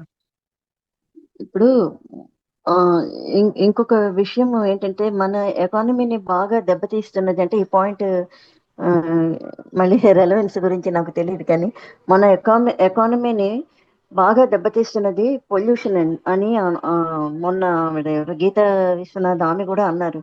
సో ఆ నేపథ్యంలోని ఈ పొల్యూషన్ దీని పట్ల ఏమైనా సీరియస్ కన్సర్న్ కానీ మెన్షన్ కానీ నేనైతే అసలు చెప్పాను కదా బడ్జెట్ స్పీచ్ దాని గురించి ఏమైనా చేశారా? ఎందుకంటే మన సాయిల్ ఇరోజన్ అవుతుంది, తర్వాత వాటర్ రిసోర్సెస్ అన్ని బాగా దెబ్బతింటున్నాయి, ఎయిర్ చాలా దారుణంగా పొల్యూట్ అయ్యి ఉన్నది, నెక్స్ట్ గ్రౌండ్ వాటర్ డిప్లీషన్ చాలా ఫాస్ట్ రేట్లో జరుగుతుంది. ఇట్లాంటివన్నీ ఉన్నాయి. ఇవన్నీ తర్వాత మనది మోస్ట్లీ మన మాన్సూన్, మన బడ్జెట్ ఏంటంటే మన ఎకానమీ డిపెండ్ అయ్యేది కూడా మాన్సూన్ మీద. సో వీటన్నిటి నేపథ్యంలో వీటి గురించి ఏమైనా మెన్షన్ చేసి ఏమైనా ఒక విధానం పొల్యూషన్ ని ఎలాగా ట్యాకిల్ చేయాలి, దాని గురించి ఏమిటి అలొకేట్ చేశారు అనేది ఎక్కడైనా ఏమైనా మెన్షన్ చేశారండి? అది నా doubt. Thank you ma'am. Thank you for giving me this opportunity. ఇంకెవరన్నా మాట్లాడతారా అండి? లేదా గంగారావు గారి దగ్గర నుంచి రిఫ్లెక్షన్స్ తీసుకుందామా? ఎస్ మ్యామ్, టైం కూడా అవుతుంది. గంగారావు గారితో రిఫ్లెక్షన్స్ తీసుకుందాం. గంగారావు గారు మీరు మాట్లాడండి. నాకన్నా ఇందులో మాట్లాడినటువంటి వాళ్ళే చాలా ఎక్స్పర్ట్స్ లాగా ఉన్నారు. డిబేట్ లో పాల్గొన్నటువంటి వాళ్ళందరూ కూడా ధన్యవాదాలు. చాలా చాలా ముఖ్యమైనటువంటివి, అవసరమైనటువంటి విషయాలు ఇక్కడ చర్చల్లో మీరు పేర్కొన్నారు. ఇప్పుడు సమయాభావం ఉంది కాబట్టి నేను ఎక్కువ క్లారిఫికేషన్స్ వాటిలోకి వెళ్ళను. ఇందాక రూపీ ఎక్కువగా మనకి ఫాలోఅవుట్ అవుతూ ఉన్నది, పెద్ద సమస్య. ఇంటర్నేషనల్లో వచ్చేటటువంటి తీవ్రమైనటువంటి టారిఫ్ వార్ వలన మన రూపీ అనేటువంటిది బాగా ఫాలోఅవుట్ అవుతూ ఉన్నది. అది డాలర్తో పోల్చుకున్నప్పుడు బాగా బక్చిక్కిపోతుంది. ఈ రోజు చూసుకున్నప్పుడు 90 రూపీస్కి వచ్చేసింది. దీనికి ఒక ప్రధాన కారణం ఏంటంటే, మనం రిఫార్మ్స్ స్టార్ట్ అయిన తర్వాత 1991 తర్వాత మనం ఇంటర్నేషనల్ ఫ్లోస్ మీద ప్రభుత్వం నియంత్రణ లిఫ్ట్ చేసింది. దానివల్ల రూపీ అనేటువంటిది డాలర్లో ఆటోమేటిక్గా ఓపెన్ మార్కెట్లోకి వెళ్ళిపోయింది. దాంతో అది పతనం కొనసాగుతూ ఉన్నది. మోడీ గారు అధికారంలోకి వచ్చినప్పుడు 62 రూపాయలు ఉండేది. ఈ రోజుకి వచ్చినప్పుడు ఈ 10 ఏళ్లలోనే అది 90 రూపాయలకి వెళ్ళిపోయింది. 91కు ముందు రూపీ డాలర్ రేషియో చాలా స్ట్రాంగ్గా ఉండేది. బికాస్ మనం ఫారిన్ పోర్ట్ఫోలియో ఇన్వెస్ట్మెంట్స్ని కానీ లేకపోతే ఎఫ్డిఐస్ కానీ మనం స్ట్రాంగ్గా నియంత్రించే వాళ్ళమి, అవసరమైనటువంటి వాటిలోకి మనం ఎంటర్ చేసే వాళ్ళమి. ఇప్పుడు అలా కాకుండా ఓపెన్ మార్కెట్కి వదిలేయడంతో దాని రెండవది ట్రంప్ ఈ అగ్రెసివ్ టారిఫ్ రిప్పుకు రెసిప్రోకల్గా చేయటం వల్ల దాంతో మనం ఇంటర్నేషనల్గా మనం దిగుమతులు అనేటువంటివి చాలా ఎక్కువ కాస్ట్ అవటం, దాంతో రూపాయి విలువ మరింత పతనానికి దారితీస్తూ ఉన్నది. మెయిన్ చమురు, ఆయిల్ ధరలు విపరీతంగా పెరిగిపోవటం, దాంతో మనకి ఇంకా తీవ్రమైనటువంటి ప్రభావం రూపాయి మీద పడుతూ ఉన్నది. ఇది భవిష్యత్తులో ఇంకా తీవ్ర బ్యాలెన్స్ ఆఫ్ పేమెంట్ క్రైసిస్ కూడా అది దారితీస్తుంది. అది ఇంకా అలాంటి పరిస్థితి వస్తే మళ్ళీ IMFకి, వరల్డ్ బ్యాంక్కి, అమెరికా దగ్గరికి అప్పుల కోసం మళ్ళీ మరిన్ని మనకు నష్టదాయకమైనటువంటి రిఫార్మ్స్ని యాక్సెప్ట్ చేసుకోవాల్సినటువంటి పరిస్థితి వస్తుంది. చాలా ముఖ్యమైన ఈ విషయాలు కూడా మీరు చెప్పారు. ఇంకొక సందర్భంలో నెక్స్ట్ ఇలాంటి ఏమైనా టాపిక్ పెట్టుకున్నప్పుడు అటువంటి టీచర్ తోటి అవన్నీ కూడా మాట్లాడుకోవచ్చు. నేను ఎసెన్స్ గ్రూప్ నిర్వాహకులకి ఒక సూచన ఏమిటంటే, చాలా చక్కగా ఇలాంటిది మీరు ఒకటి ఆర్గనైజ్ చేస్తున్నట్లు నాకు ఇప్పటివరకు అది నాలెడ్జ్ లేదు. ఇలాంటి గ్రూపులు అనేటువంటివి సమాజానికి ఈరోజు చాలా అవసరమైనటువంటివి. అలా ఈ గ్రూపుల ద్వారానే ప్రజల్ని ప్రభావితం చేయటం కూడా సాధ్యమవుతుంది. అందువల్ల నా సూచన ఏమిటంటే, ఇప్పుడు ఇంటర్నేషనల్ ఎకానమీలో చాలా మార్పులు వస్తూ ఉన్నాయి. ఈ ట్రేడ్, ఈ టారిఫ్ల మీద, దాని మీద ఫుల్ డే ఫిజికల్ వర్క్షాప్ ఒకటి కండక్ట్ చేస్తే అది కొంతమంది ఎక్స్పర్ట్స్ని తీసుకొచ్చి బాగుంటుంది అనేటువంటిది నేను భావిస్తూ ఉన్నాను. అటువంటి దానికి ప్రయత్నం చేస్తారని నేను కోరుకుంటున్నాను. మా ఐటమ్ వలన ఒక ఫుల్ డే వర్క్షాప్ లాంటివి చాలా ఎక్కువ మందికి, ముఖ్యంగా యూత్కి ఎక్కువ ఉపయోగపడుతుంది అనేటువంటిది నేను భావిస్తూ ఉన్నాను. మీరు ఇండిపెండెంట్ ఆర్గనైజేషన్ కాబట్టి అది ఎక్కువ మందికి రీచ్ అవ్వడానికి కూడా అవకాశం ఉంటుంది. అటువంటిది మీరు ప్లాన్ చేయగలరని నేను భావిస్తూ, మీ నిర్వాహకులందరికీ, ఇందులో పాల్గొన్నటువంటి వాళ్ళందరికీ కూడా మరోసారి చివరిసారిగా ధన్యవాదాలు తెలియజేస్తూ, నేను కూడా మీలో భాగస్వామ్యం అవడానికి ప్రయత్నం చేస్తానని ఈ చర్చా వేదిక సందర్భంగా తెలియజేస్తూ ఉన్నాను. అందరికీ ధన్యవాదాలు. సోషల్ స్టడీస్ సబ్జెక్ట్, నేను యాక్చువల్గా సోషల్ స్టడీస్ సబ్జెక్ట్ టీచ్ చేస్తున్నాను. ఈ సబ్జెక్ట్కి వచ్చేసరికి జాగ్రఫీ, హిస్టరీ, పాలిటీ కొంచెం ఇంట్రెస్టింగ్ అనిపించిన మోస్ట్ బోరింగ్ స్టూడెంట్స్ ఫీల్ అయ్యేది కూడా ఎకనామిక్సే.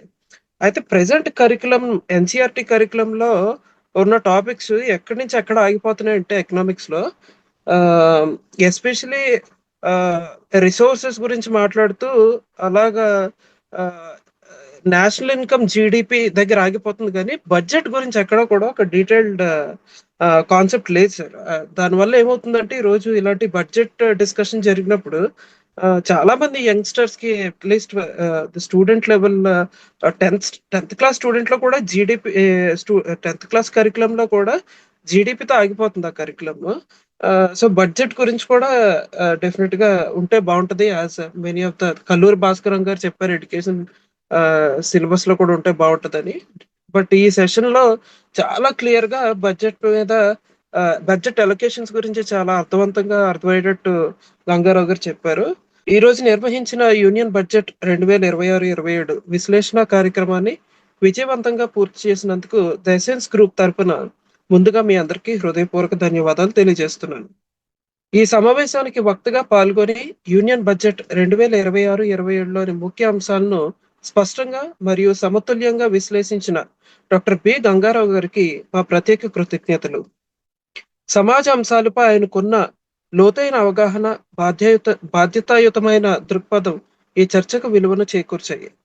ఈ కార్యక్రమంలో తమ విలువైన అభిప్రాయాలు పంచుకున్న భార్గవ గారు, కల్లూరి భాస్కరం గారికి, అరణ్య కృష్ణ గారికి, మధుసూదన్ శర్మ గారికి, సావిత్రి రమణారావు గారికి, అపర్ణ కొత్తపల్లి గారికి, లావణ్య గట్టుపల్లి గారికి, అలాగే కృష్ణ కొరవి గారికి, చివరిగా డాక్టర్ విరించి గారికి ప్రత్యేక కృతజ్ఞతలు తెలియజేసుకుంటున్నాము. అలాగే ఈ కార్యక్రమాన్ని సజావుగా నిర్వహించడంలో సహకరించిన ద ఎసెన్స్ గ్రూప్ సభ్యులందరికీ ప్రత్యేక కృతజ్ఞతలు. చివరిగా ఈ చర్చను ఆసక్తిగా విని సమయాన్ని కేటాయించి పాల్గొన్న ప్రతి ఒక్కరికి మరోసారి ధన్యవాదాలు. భవిష్యత్తులో కూడా ఇలాంటి ప్రజా ఉపయోగమైన చర్చల్లో మీ అందరితో కలిసి ముందుకు సాగాలని ఆశిస్తున్నాం. ధన్యవాదాలు.